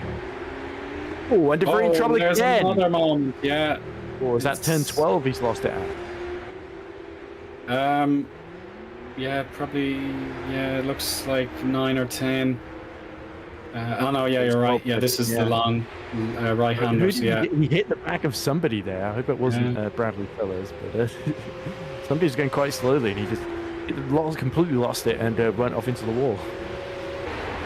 Yeah, that's very unusual, but unfortunately, yeah, it's another repair bill for VMS Sun Edits. So that can be done from what will eventually be 28th. I'm not at all sure. Yeah, it's just a rough one to say the least, whatever has happened on both occasions this lap. And yeah, just try and regroup. I suppose Russo, we'll check out him. He has gained 1/10 of a second last lap compared to Watson, and he is right in the half a second deficit range. At the moment, yeah, it could be tricky to follow in the wake until the DRS is opened. Comparing sector 2 times right now, yes, he's gained another 500 to thereabouts. So yeah, definitely advantage this lap to Russo. Look at the softs runners, they're absolutely starting to fade away here. Mike Quint getting past Philip Koenig on the exit of turn 9 and through the run into turn 10 there. So Mike Quint crucially getting himself up into 8th position. So Quint has actually cleared Ivanov, interestingly, and is on a really big charge at the moment. And Koenig struggling. Looks like Hyperion did a swap. So Dabrowski let Zabinski, his teammate, through, and Hoekstra's just gotten through as well. As you can see on stream, right, that move just happening now as Luke Mitchell goes up the inside of Menno Klont as well. So opportunistic from Luke there. Yes, without a doubt. And there we go. Here's the 50-50 split. Koenig will slow down to 80 kilometers per hour. He'll find his pit box and he'll get a brand new set of softs to take him for the remaining 10 laps of this sprint race. So there we go, straight onto a new set of tires. He will be met by one of the Hyperions, that is Dabrowski. So Koenig will be 24th, I think. Yeah, he should be in 24th upon the rejoin. And Jonas Abler here, he is defending from Mitchell Malm. So it was a tightly run thing, but at the moment Abler is defending as hard as he can, while his teammate continues to perform admirably. Yeah, very admirably indeed, and Abler just defending well. Looked like Luke Mitchell was trying to go, Scott Mitchell, rather, sorry, was trying to go around the outside then in the first couple of corners, but of course the pit slate driver made him go the more circuitous route, which of course takes longer because it's a longer route, and that prevented any change of position then. So Clark, now he's starting to pull the gap to Filin, and Filin is looking a little bit more under pressure from Omari Watson. It's crucial that Clark has this gap so that he's not vulnerable to any DRS attacks. But Watson senses there's a chance of second place here and knows the Alpha Deltas have started to up their pace as well. So Omari Watson, a podium would be great, but second would be even better. And then potentially he knows he can get past Isaac Clark if it comes down to a wheel-to-wheel, keep the tires live at the end of the race battle. So Omari playing the long game here, and I think just thinking about the final couple of laps. Yeah, that's the crucial thing. He's very well versed in our FS1 rule set and how this car behaves. So yeah, he can certainly come to the end of the race and he'll have a chance to win it all. Here's Menno Klont. Mindful there is Svilo. And yeah, Svilo's definitely feeling the rewards of his car performance as he's hanging on nicely for the moment. And yeah, Menno maybe wanted to have a quick look at the inside line. It was taken away from him, but yeah, it's just so close. The drivers have different strengths around this sector. It could be really close as the finale gets ever closer. Interesting. So both the 100-to-1s pitting for another set. Owen Kwiatkowski's pit for another set of hard tyres. Sandra Van Sand instead going another set of softs has gone. He's done 5 laps on the softs and then 5 laps on the hards. I think he might have made another pit stop as well. So it looks like something happened to both Remco and Zabinski has pit off the hard tyres as well. So I think a lot of cars may have come together. Becky's has also pit to get off of the hards. So interesting strategies from those at the back throwing the dice as Menno now well and truly in the slipstream of Krista Svilo, and can Svilo do anything to hold the Multiforce at bay and claw his way back onto that final point? No, the DRS just a little bit too powerful for him to deal with then, and Svilo will have to tuck in and hope that he gets his own dose. But look at that exit from Menno, very confident there as we see another yellow in sector 2. Yeah, most of the drivers have completed Sector 2 at this stage, so I can't predict exactly what might have happened there. This P4 and P5 outcome for Alpha Delta. Svilo into the pits. Svilo pits. I wonder if people are getting track limits penalties or something. This one's just not showing up for some reason. It would be odd, but I have a feeling it's more just a tyre life. As Philip Koenig sets fastest lap, he's now got into 20th because of that stop for Svilo. But Tom Saverly has actually done a really decent job. He's right behind Craig Patterson in the battle for 16th. So Saverly might be able to sneak his way into the points here with some crafty driving. He's been just quietly making up moves from near the very back of the field as Svilo exits the pit lane on another set of hard tyres. Yeah, so Christers will have to just go all out as best he can. The hard tyre will, of course, allow him to take more out of the tyre life without losing the performance, but yeah, at this stage he does have to go full out and try and catch. Protective for Clark. He just 2 tenths slower than Luca Filen here, and Filen another tenth up in the first sector. He's starting to weave here. Is he upset with Isaac Clark maybe making too many moves down the straight to try and break the slipstream? Yeah, I'm sure there are more efficient ways to express your concern or frustration. And don't give him ideas, Eoin. Yeah, yeah, You're yeah. giving like rude gestures in the cockpit, no matter who knows what he could be doing. But Luke Mitchell has made that very elementary pass on Hoekstra. Yeah, they've been battling very hard all this evening. And now we've Satherley wants to get the move done. Can he find the outside line against Patterson?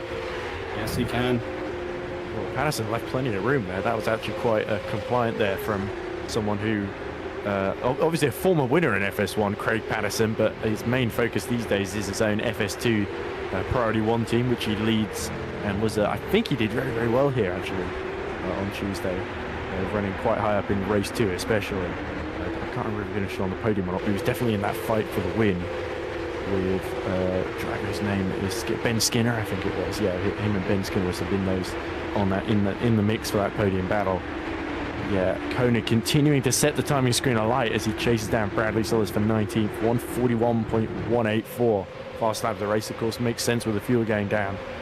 But Koenig, with that mistake earlier, and with all the time he had to lose in the pit lane, it feels like it's going to be difficult for him to sneak into the points here. It's going to need the fastest lap of the race every lap to sort of gain the 3 or 4 seconds that he needs on those in front of him per lap.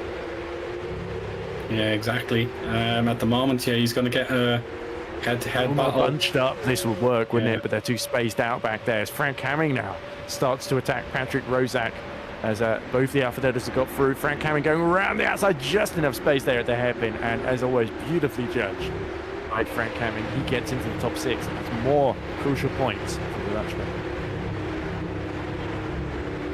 Yeah, without a doubt. It's unfortunate that he's got the two teammates together that could work in tandem to make sure there's no threat of a double podium for the HGP driver. Mike Quint here still keeping Victor clear behind him. It will be a small gain in the championship, but of course, yeah, the overall picture is well in Ivanoff's control. We just saw Van der Smissen there. Nice job. And Van der Smissen, him and Dabrowski on pretty much the same strategy, right? Both have been, Dabrowski 3 laps on the soft tyre, 4 laps on the soft tyre of Van der Smissen. So he's got slightly older soft tyres, so good move by Justin. Unfortunately, they are quite a way outside the points, as is the case for pretty much all the soft tyre runners at the moment. Yeah, indeed. It hasn't paid off so far for any of the soft tyre runners. But yeah, this giant row of cars just has not shown any signs of wear and tear. They're sticking together very bravely. Mike Rozak starting to struggle though. He's 1:43.8, says everyone else is in sort of low 43s. Hamming in the high 42s as well, so Hamming really the fastest of this little group. Yeah, and he's now going for the move on Lucchini. It's not going to happen now. Maybe on the loves exit. The outside line, doesn't he? Oh yes, he does. So he comes the inside for 15, and surely he's going to. Oh, good. Mirko Lucchini certainly wasn't going to give up without a fight, and I think Frank Hamming expected that, because here he goes, DRS wide open. He's going to try and go around the outside into turn 1. Actually, no, he backs out of it, and knowing look behind. at how much Lucchini's building a gap to Russo here. This is him helping out his teammate by defending so hard from what's now a gaggle of these front runners. Harry Smith getting nose width away from the back of Ivanov. And he's got his chance maybe to get the Bulgarian into a one-on-one fight, with Quint here really trying his best to find Roshak's one of his sides to make him forced to have a brake test and see who comes out the better. Not an ideal situation for Mike, is it? Because he's got Victor Ivanov, championship leader, right in his gearbox. If there's any mistake on, he mistimed move, or maybe even over aggressive defending from Rozak. Heaven forbid. He's a pretty clean driver in the scheme of things. It's mostly FS1 field after, matter of fact, actually. But yeah, Luca Filin, by the way, upping his pace. 143.3 last time around, 143.7 for Clark. So Clark sort of able to extend the gap a little bit, but then Filin and Watson used the DRS to drag themselves back in. Clark, full credit to him, he's still just absolutely controlled this race and left no gap for Luca Filin to take advantage of. And Watson still just pushing him along as best he can, because I think he wants that second place if there's an opportunity in the end. But maybe Watson was playing a little bit too much of a long game, and he might just end this race with more tyre life than he actually needs. As look at this, Rozak really having to defend tooth and claw here against Mike Quint into turn 1. Oh, he's got to use the high speed in the first half of the corner before it tightens up again, and it does prove to be successful. It's not over yet, not a doubt about that. So let's see what Mike Quint could do next. Is it going to be a turn 6 special? No, it's got to be withheld for the moment, but it's just so tantalizingly close here. If he could make the move, it would be a huge boost to him, as he will be clear of his championship rival. Here we go with Koenig, though. He has more opportunities to get up the grid, but of course Patterson and Scott are neck and neck with each other. Yeah, that's going to waste some time. Yeah, there we go. So it was almost a bit of a hindrance, actually, the fact that Scott and Patterson are dueling away with each other, because it's clearly distracted him a little bit, and he's gone off track. Whoa, and that's even off round. Oh, heavens me. The first real fault of the season for Ivanov, and he tumbles down to 14th, and Menno Klont will get the intel to say, yes, this is for position. Go, go, go. See if he can possibly make the DRS count. So Ivanov will be compromised for this part of the straight, and Lucchini now, as he lost out to Hamming at last, he looks to finally be broken. There we go. As we see Rozak also being overcome by Mike Quint. Mike Quint will know there's a big chance in the championship now. So I wonder if Quint was being held up by Rozak, and Harry Smith maybe just tapped the back of Ivanov unintentionally there. I'm not sure necessarily that was Ivanov spinning all on his own. But yeah, a messy moment either way you look at it. And Ivanov, the big loser, now going from solidly in the top 10 to down to 14th then, and just 1.3 seconds ahead of Menno Klont there, who's got every reason to give him a hard time then in the final 2 laps of this race. But yeah, that's going to really hurt Ivanov in the championship. That he would have come into this race, I believe, with he would have gained another 4 points, so he would have come in 20 points ahead. Mike Quint will be getting the points for 7th, and it's going to be significantly more than points that Ivanov will get for 14th, which is just 2. So gap's going to go down at least to maybe 10 points at the end of this. Yeah, it's certainly coming back to Quint a little bit, so it seemed secure for Ivanov that he would leave Shanghai with more points. 9 points for 7th, isn't it? So yes. That would be a 7-point swing. Yeah. So it would be about 13 points. So yeah, coming out of this. Perhaps, yeah, it's equal in the end. So we'll double check that at the end. On board with Tylene, he may take away this flag-to-flag victory from Clark as we head to the final 2 laps of this race. Have a great move by Hammond. Yeah, a bit wide of the ideal line was Watson there, with Hamming on the prowl. Here we go, across the line, the American on his penultimate lap, on his way to the potential first victory of his season, and the fact that he is a rookie in the series, it will be his very first in his 4th full round of competition. That was ongoing. Oh, and is that Junior Zabler trying to go around the outside of Harry Smith and just losing it? The rear tyres crying enough, and Harry Smith gets sort of a reprieve there, luckily. But yeah, that was a little bit closer for comfort than Harry Smith would have wanted. So these guys, Harry Smith, Victor Ivanov, Mike Quint, may not necessarily been expecting to fight, are getting really brave at this phase. And Luca Filin is now really pushing to put the pressure on Isaac Clark then. So has he been waiting for this moment for for his tyres to be in slightly better shape to have that delta right at the end. He can maybe force his way through, as it looks like Watson is now more defending from the Alpha Deltas than attacking the two in front of him. Yeah, so we'll see what the Alpha Deltas can do if there is a way back. There for Luca. Yeah, that looked dissatisfying for Tylene, and he'll have to just regain that 10th of a second through the DRS that he's just given up. But Watson and Hamming are both hungry for more points, so we'll see how they get on in the braking zone. They'll probably stand back a little bit to make sure nothing catches them by surprise. But here we go. Tylene's actually done very well into 14 and 15, so it's not over yet. Final lap on the horizon for these drivers, and Clark has got to take every corner as smoothly as possible. I'm watching the mirrors for this attack from the Super Swede. Hamming getting the rear end loose for the moment. Federico Russo was clear enough to avoid any sudden contacts.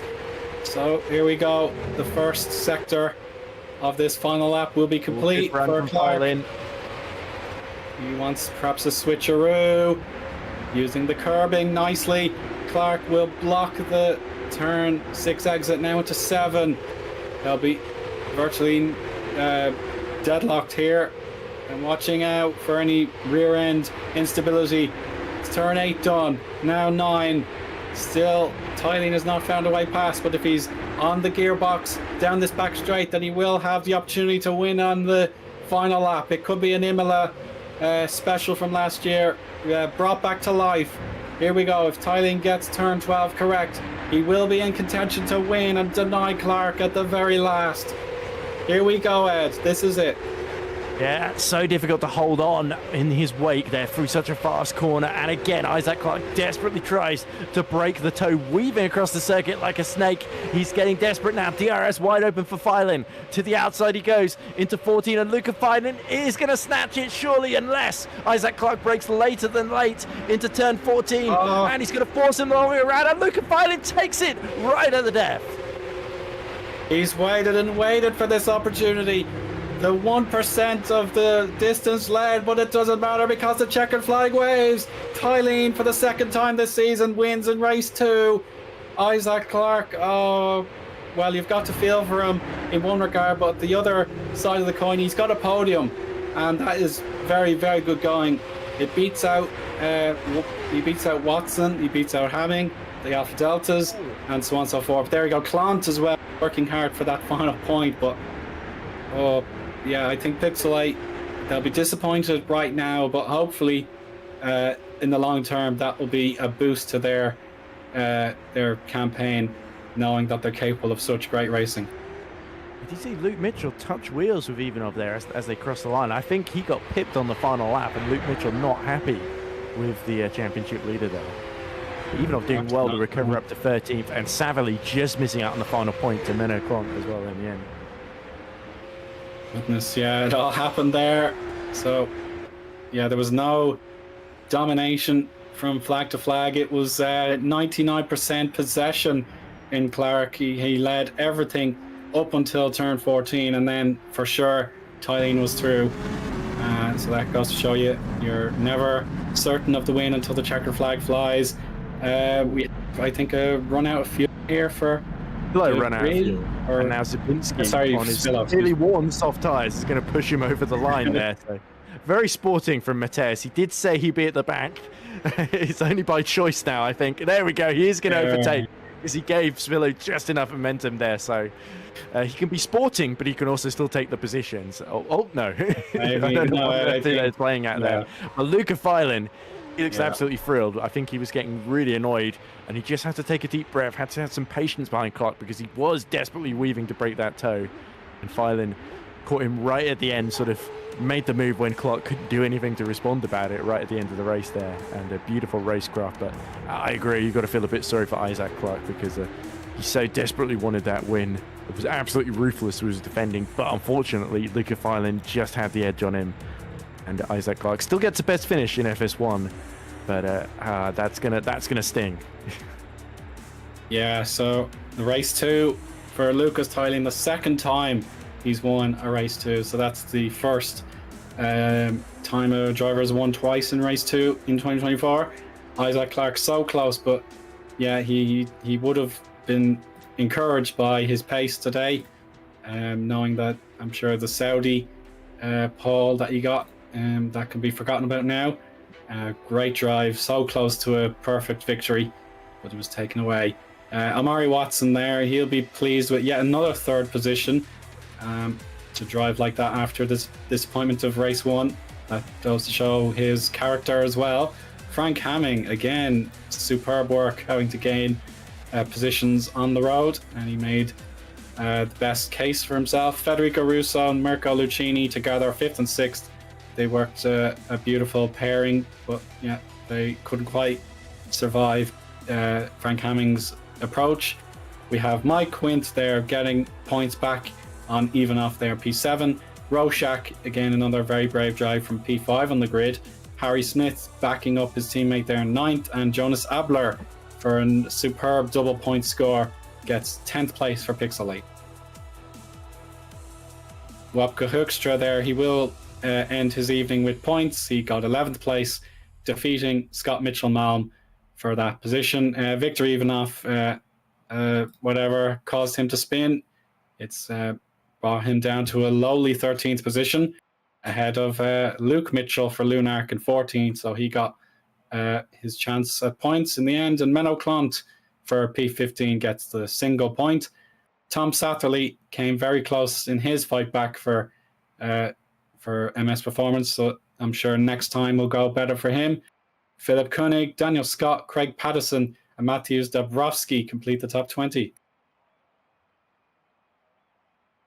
And we have our remaining finishers, starting with Bradley Sellers there for Lunark in 21st. We've the super sub Eoin Kvilhausvik in 22nd, so 100 to 1, getting another classified finish. Well done. Van der Smissen, 23rd, ahead of Becky's. David De Vries and Matthew Zabinski there, 25th, 26th. And Christers Fillo ran out of juice or some other failure, but he was pushed over the line and he was on the lead lap. But Sandro Van Sand and Robin Mulling did not get to see our checkered flag, but they'll have to try again in 2 weeks, Ed. Yeah, massive argument in the FS1 Discord between Victor Ivanov and Luke Mitchell about a tap, I think, on the final lap. And not just that, but a tap after they crossed the finish line as well. I think also there were a couple of people in the chat saying that Zvillo and it was Zabinski pushing over the line. Both of them might be investigated because you're not really supposed to push someone over the line if they run out of fuel and then take the position yourself either way. But yeah, entertaining pair of races, obviously very, very strategic in both of them, and it all sort of exploding near the end. But yeah, Luca Filin, I think, will be very, very pleased to get the second win in the way, and it really does his championship a whole world of good. Yes, indeed. And yeah, there is a queue of drivers in our interview room. It's 2 so far. Of course, yeah, Isaac Clark, I'm sure he's a little bit miffed at what happened with the final 3 corners, but if he is willing to have a chat, then let's have him in first. Okay, well, let's see what happens here then. Welcome, Isaac. Can you hear us? Yes, hello. Hi. So, what phrase should I use to describe your race? Is it congratulations? Congratulations and commiserations. Yes. Yeah, a bit of both at the same time. Well, I mean, I got to give a thanks to Lucas because he was able to play a very smart race for ESA, and really all of everybody, Rodrigo and Alpha Delta, everybody really helped me get this today. I've been very unlucky, but today I got a little lucky with everything. Oh, that's good to hear. But to get the reverse grid pole, I'm sure you were really geared up. I saw you get off the formation lap line extremely quickly, so you were determined to make your opportunity count. Yeah, it was a good race. Really, you know, we made a lot of improvements from the last couple rounds. We're starting to figure out the things that the people who are leading the championship are doing. So it's these slow things. It's not going to come instantly, but yeah, I mean, I'm glad I didn't get unlucky this race. Yeah, for sure. I suppose a quick word on your race one. You were battling with Omari and Lucas again, so it was kind of a familiar faces around you. Yeah, it's ESA versus MS and Netrix this year, and Mike Quinn, I guess, because he's quick too. But yeah, I mean, this is going to be a great year. The reason why I wanted to come back to GPV is because it's the best racing in all of sim racing. It's like friends, but it's also very competitive, and that's why I like it a lot. Very good. Ed, any questions? I no. noticed you were. Oh, no questions from Ed. Okay. Oh, no, go ahead, Isaac go doesn't ahead. want any. Oh, Okay, dear. sorry. I'm fine with questions. I'm fine with questions, but honestly, I don't have anything to say personally. Okay, fair enough. But well, it's great. Owen's got all the best of the answers out of him already. But it was really interesting seeing you weaving down the straight, and it felt a little bit from, I don't know if we'll hear from Luca later on, but he was he saw you weaving in front of him, and he seemed just a little bit kind of like he would give a little wiggle as if to say, "Oh, come on, that's a bit excessive weaving there." And I wasn't sure if maybe Luca was a bit annoyed about that, and maybe that was what prompted him to really set you up on the final lap, because on the penultimate lap, Luca got a really bad exit onto 12 and 13 onto the back straight. So that was what sort of saved you there. And then on the final lap, he just got that little bit too close, didn't he? So he was able to just about get around the outside of you. Was there part of you thinking, I can go really deep into the hairpin and hold him off? Or were you worried about Omari would just sweep past both of you if he did that? I more read that wiggles as more of a I'm not going to pass you yet. Oh, okay. That's how I read Better it. at body language reading than me. You know, we make setups together. He's a great guy in my opinion. I mean, he won in Jeddah, got a podium in Jeddah with my setup. And he's repaid me in this way. And I got to give thanks to him and everybody at ESA really, because it's a team game really. These MS and Nextrex guys, they work together. That's how they're so fast. I wondered why Luca was so quick in Jeddah. Now I got you to. I guess and that Rodrigo. both of you are going to do that. Yeah. Oh, Rodrigo and setup. Yeah. I can't forget about Carvalho either and the effort that he's put in. So I guess a credit to him as well. But anyway, looking ahead to the next race of the season in a couple of weeks' time. Where's that, Omari? It would be San Marino, wouldn't it? Imola. Yeah. So how are you looking forward to that, Isaac? Do you think you can keep this momentum going? Because Jonas Appler actually put in a very, very good pair of races as well. So it really feels like you say, Pixelate have figured out all the tricks of FS1, and they've got two great drivers, to be fair, that are really starting to impress on track. And you obviously started this weekend quite a way down in the teams championship, but with the points you got today, that's surely going to start to change, and you guys could well find yourself in the mix for the top 10, maybe. Everybody in our group has their own individual skills. Jonas is I call him the tire whisperer, because he runs my setups that I get way more rear tire wear on, and he could make him. He was right behind me in the feature, at the very end. So it could have very well been him on pole, and I think it's Alpha Delta's home race next time. So we're going to go and we'll see what we can do.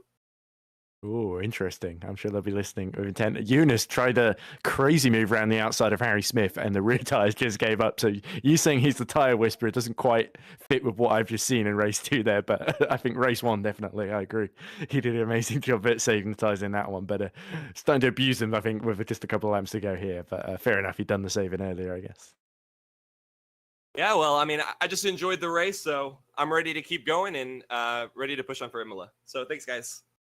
Cheers. Thanks so much, Isaac. Bye-bye. I suppose we should have Justin in next. We'll see what he has to say. I guess it's a seniority then, because Owen Kilhouse is waiting as well. But Justin, we'll hear from him first from VMS Senate. Hi, Justin. How are you getting on? Difficult day, I suppose. We'll keep it on a shit weekend. Apologies, ladies and gents, for the language. It is past watershed. You'll probably be okay, Justin. Yeah, you'll be alright. Yeah, I mean, there's not much to say about today, really. Race 2, we at least got a finish, which was good. We tried to go with the tire wear we had in race one, but the tire wear was substantially less than it was in the first race. So we wanted to go soft, but yeah, it didn't work. Yeah, race one was a bit shit. I changed my setup between races. Because race one, my setup was too twitchy on the rear end. Tire degradation was also a big thing. And yeah, I got a few complaints about blue flags, but I can't let everyone pass in one corner, you know. Especially not the fast corners. No, I suppose not. But yeah, there were perhaps turn 9 was a big bottleneck. I think I recall maybe turn 10. But yeah, it was a tricky one. But I suppose race 2 went a little bit better. You were fighting for 22nd, I think it was. You got 23rd, something like that. Yeah, I was fighting a bit with Dabrowski, had a good fight, some good moves. Yeah, same with Krista. I got him around the inside in the hairpin, and he tried to switch back. I lost the rear a bit, and he hit me, spun me around. You know, it happens. It's a racing incident. But yeah, overall, the blue flags in race one was yes. I mean, the only parts where I feel confident enough and safe enough to let people pass with the setup I ran in race one was on the straights. In the fast left, every time I turned in, I was like, I keep it, because it was really loose on the rear end, and one small degree more of steering angle, and I would have been in the gravel or in a wall. So yeah. Justin, can I ask about the call to go for softs for race 2? Because it seemed a aggressive call on the strategy there, and obviously used it well because you were able to overtake Dabrowski, like you say, after the pit stop on lap holder tires as well. So I was quite impressed by that, you getting past the Hyperion driver. But it seemed like you probably could have saved yourself a little bit of having to do those sorts of overtakes if you just stayed out on the hards like a lot of the others did. Or did you just sort of think that you had to gamble to try and make something happen? Well, of course, we always try to go for the gamble in order to try and get some positions. To come back on Dabrowski, the tires were the same age.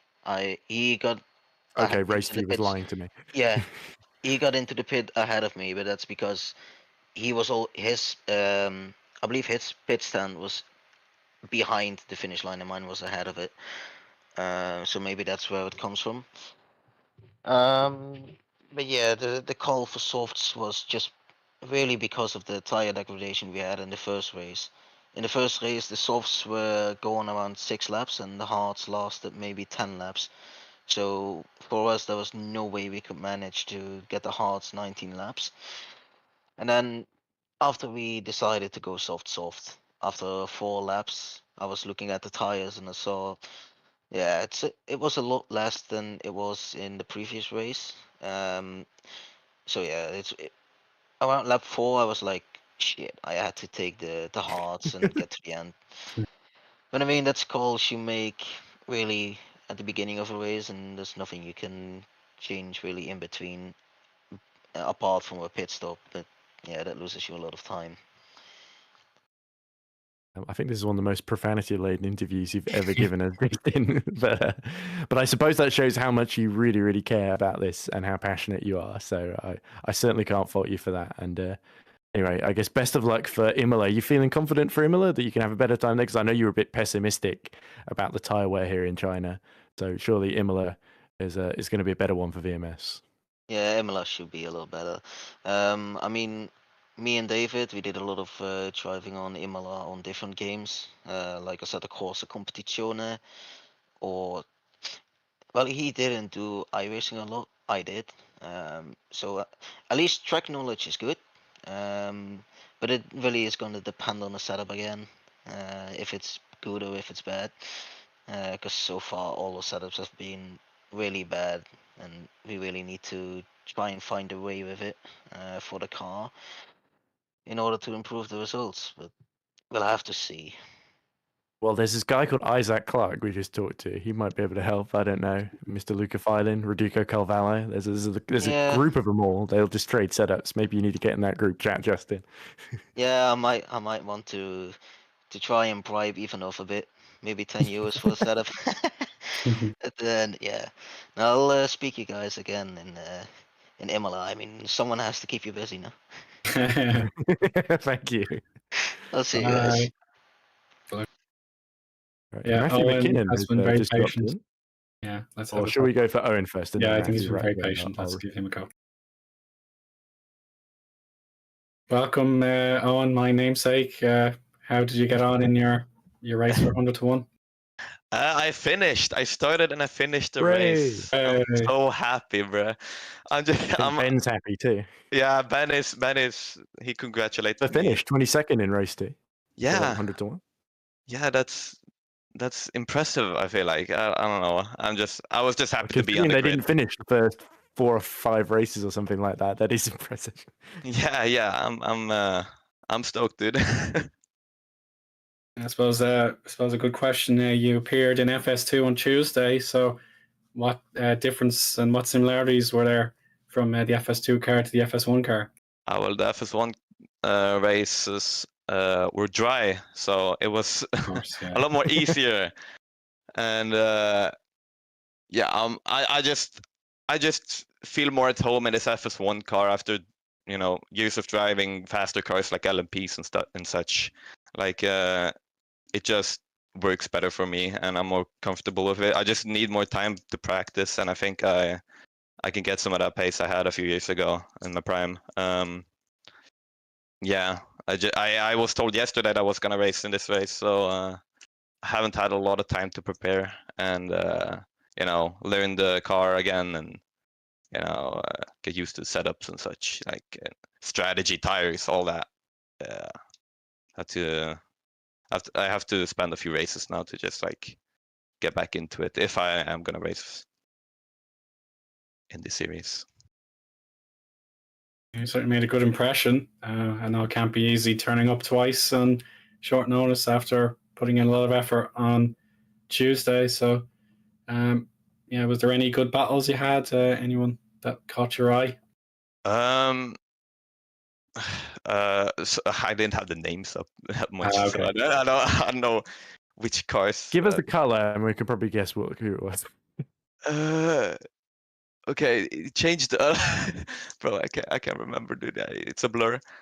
Oh, it was a white car once, at least. I was just focusing on myself DMS. mostly, Okay. like my own pace, and I wasn't battling that hard. I was just. We did get a few moves of you on right. stream, Owen. So if you watch Okay, back, Yeah, we did definitely say yeah. Yes, that's good. That's good. Made a really good it's- move into 14. I forget if it was race 1 or race 2. I think it was race 2 near the beginning. You made a really good move just up the inside of someone at 14, but like a long way back, which impressed me. Oh, okay. Yeah, I probably did that. I can't even remember. Okay. I look too much for the future, bro. All right. The thing is, I don't remember either, so maybe I've completely fabricated a move here. But anyway, Yeah, I probably did it. I think the results don't lie, though. Yeah. Yeah, Right, I I didn't suppose have that's any more all I've got to questions, say, to be honest. But if indeed you do get to make an appearance at Imola, would that be a track you enjoy driving? I think so. Yeah. I mean, in this sim, I can't remember driving that much, but I've done races there, and I like it. It's fun. So I just hope I get my time to practice, and if I do race it, I'm a bit unsure because I might not be available for that weekend or that week. So we'll see. Okay, well, I hope to see you again soon, Owen. I really appreciate your time. Yeah. Thanks for having Same me. here. I commentated on you before, Aaron, so it's great to see you get the chance in GPV and impressing us once more. Yes. Thank you. Suppose yes, let's make time for Matthew as the winning manager. So he's having a grand old disco. One of our 2 winning managers. Yes, Harry Smith being the other. But Yeah. Hi, Matthew. Congratulations on a brilliant race 2 win. Thank you very much. That was a long race. I can imagine, yeah, having to sit in P2 all that time, and then it eventually paid off. That move was actually 10 laps in the making, Ooh. which was fun. It was interesting, wasn't it, Matthew? Because we talked to Isaac Clarke, and I was saying that maybe Luca looked a little frustrated with the weaving that Isaac was doing to sort of break the toe. But Isaac said that obviously him and Luca are good friends, and he thought that was him signaling that he wouldn't make the move, and he was going to wait until the next lap. When they got into that final lap, did you think Luca was going to make it through, or did you think maybe that Clarke had done enough? Well, actually, when we were actually planning on and talking with him at VC during the race, we knew that Isaac Clarke had some tire wear issues that kind of dragged on from race 1, since he had a lot more pace drop at the end with his hard tires, and we thought 19 laps, I think if we managed the entire race right behind him, we could close down on a 3 laps to about below 5/10 and then make the move happen. I didn't actually think Lucas would go round the outside there. I thought he would back out and settle for P2, but he did make the move, which was actually surprising, because he's actually quite patient for a driver.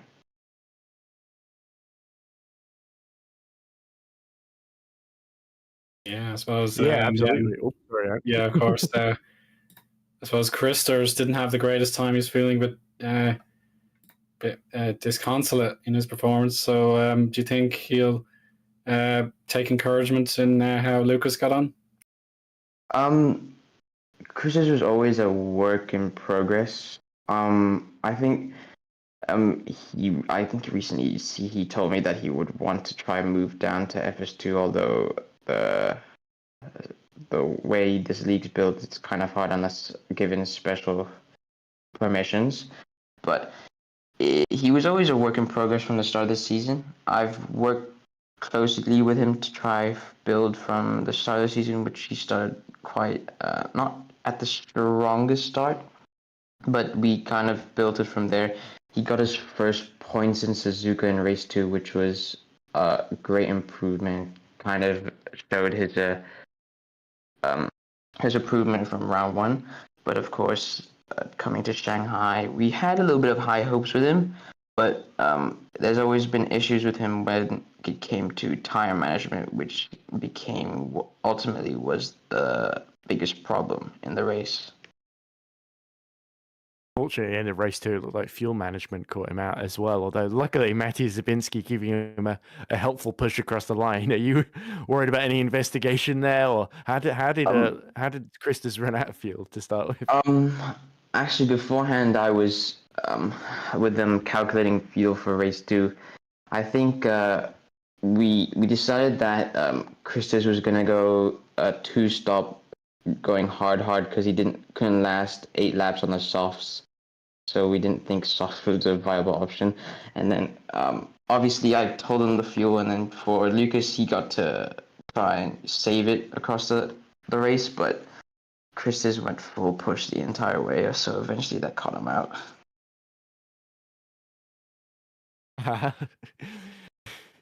It's always annoying when those sorts of things happen, but unfortunately, that is racing. Sometimes you end up using more fuel than you actually have, and then you end up having to sort of just crawl on the final lap. So I think Chris has lost a couple of positions because of that, but he wouldn't have scored points anyway. So I suppose it's lucky that it happened in a race where it was outside the points already, rather than inside the points when it would have been more costly. Is a way of looking at it. Yeah. Yeah, I suppose, yeah, that's all I've got for you, Matthew. Yeah, please enjoy the sensational victory again. Race 2 wins, not too bad. Thank you. Enjoy your evening. Yes, we will. Thanks very much, Matthew. Have a good one yourself. Yeah, thank you. Yeah, Ed, it's I'll leave the floor to you to conclude the broadcast. How did you feel today went? Yeah, it was certainly two very interesting races, especially the second one came alive right at the end in that fight for the lead. It'll be very interesting to see the HGP and KKR battle in the teams table because, of course, Harmon had a pair of really strong races to third and fourth, but that win for Phylin, despite being only ninth in race one, really sort of rescued his day really today. But even though there was that incident in race two, we're not quite sure what happened. I think Ivanov may have just got caught out by the sort of accordion effect through turn 12 there and end up being spun around. I think he's still very much on top in the championship from Mike Quinn. It's slowly but surely, with the mistakes and the difficulty with tire wear, particularly for Netrex in this race, it's slowly but surely turning into Ivanov versus Quinn. So I think we've definitely not seen the last of that. But Netrex know they'll need to fight back because that was a little bit of despite Watson getting that podium at the end, and he did well to hold on from the Alpha Deltas, who looked unusually strong today. So definitely a good day for Alpha Delta with 2 points, both cars solidly in the top 6 essentially in both races. Netrex, I think, going to be feeling a little bit cagey and under pressure going into Imola, their home race, of course. So the Italian team will be looking to strike back, but it's the Ivanov steamroller, especially in race ones. I think should have other people been crashing into him or him making uncharacteristic mistakes, I don't really see Ivanov losing this championship at this phase. I think his momentum just looks pretty difficult to break. Yeah, I certainly agree with those points, Ed. Thank you very It's much. early days still. Yeah, it is early days, yeah. I suppose, yeah, we're already past month number 2 of the campaign. We'll have 2 races in May before the spring break. Of course, it'll be Imola first and then Montreal this time next month. And then we'll have the 2-week break before we all work hard again for the summer months. But yeah, that's everything we got for you tonight. Thanks very much to everyone who came forward for our interview segment. Thank you as well to Remco for the broadcast work. He's been absolutely superb going forward and having a go. And Ed as well, thank you very much to yourself. Yes, no worries. And for myself, Eoin Harmon, thank you very much for you, the audience, for tuning in. And we'll hopefully see you again for more GPVWC action in this month of April. So thank you for tuning in. Have a good evening. Bye-bye.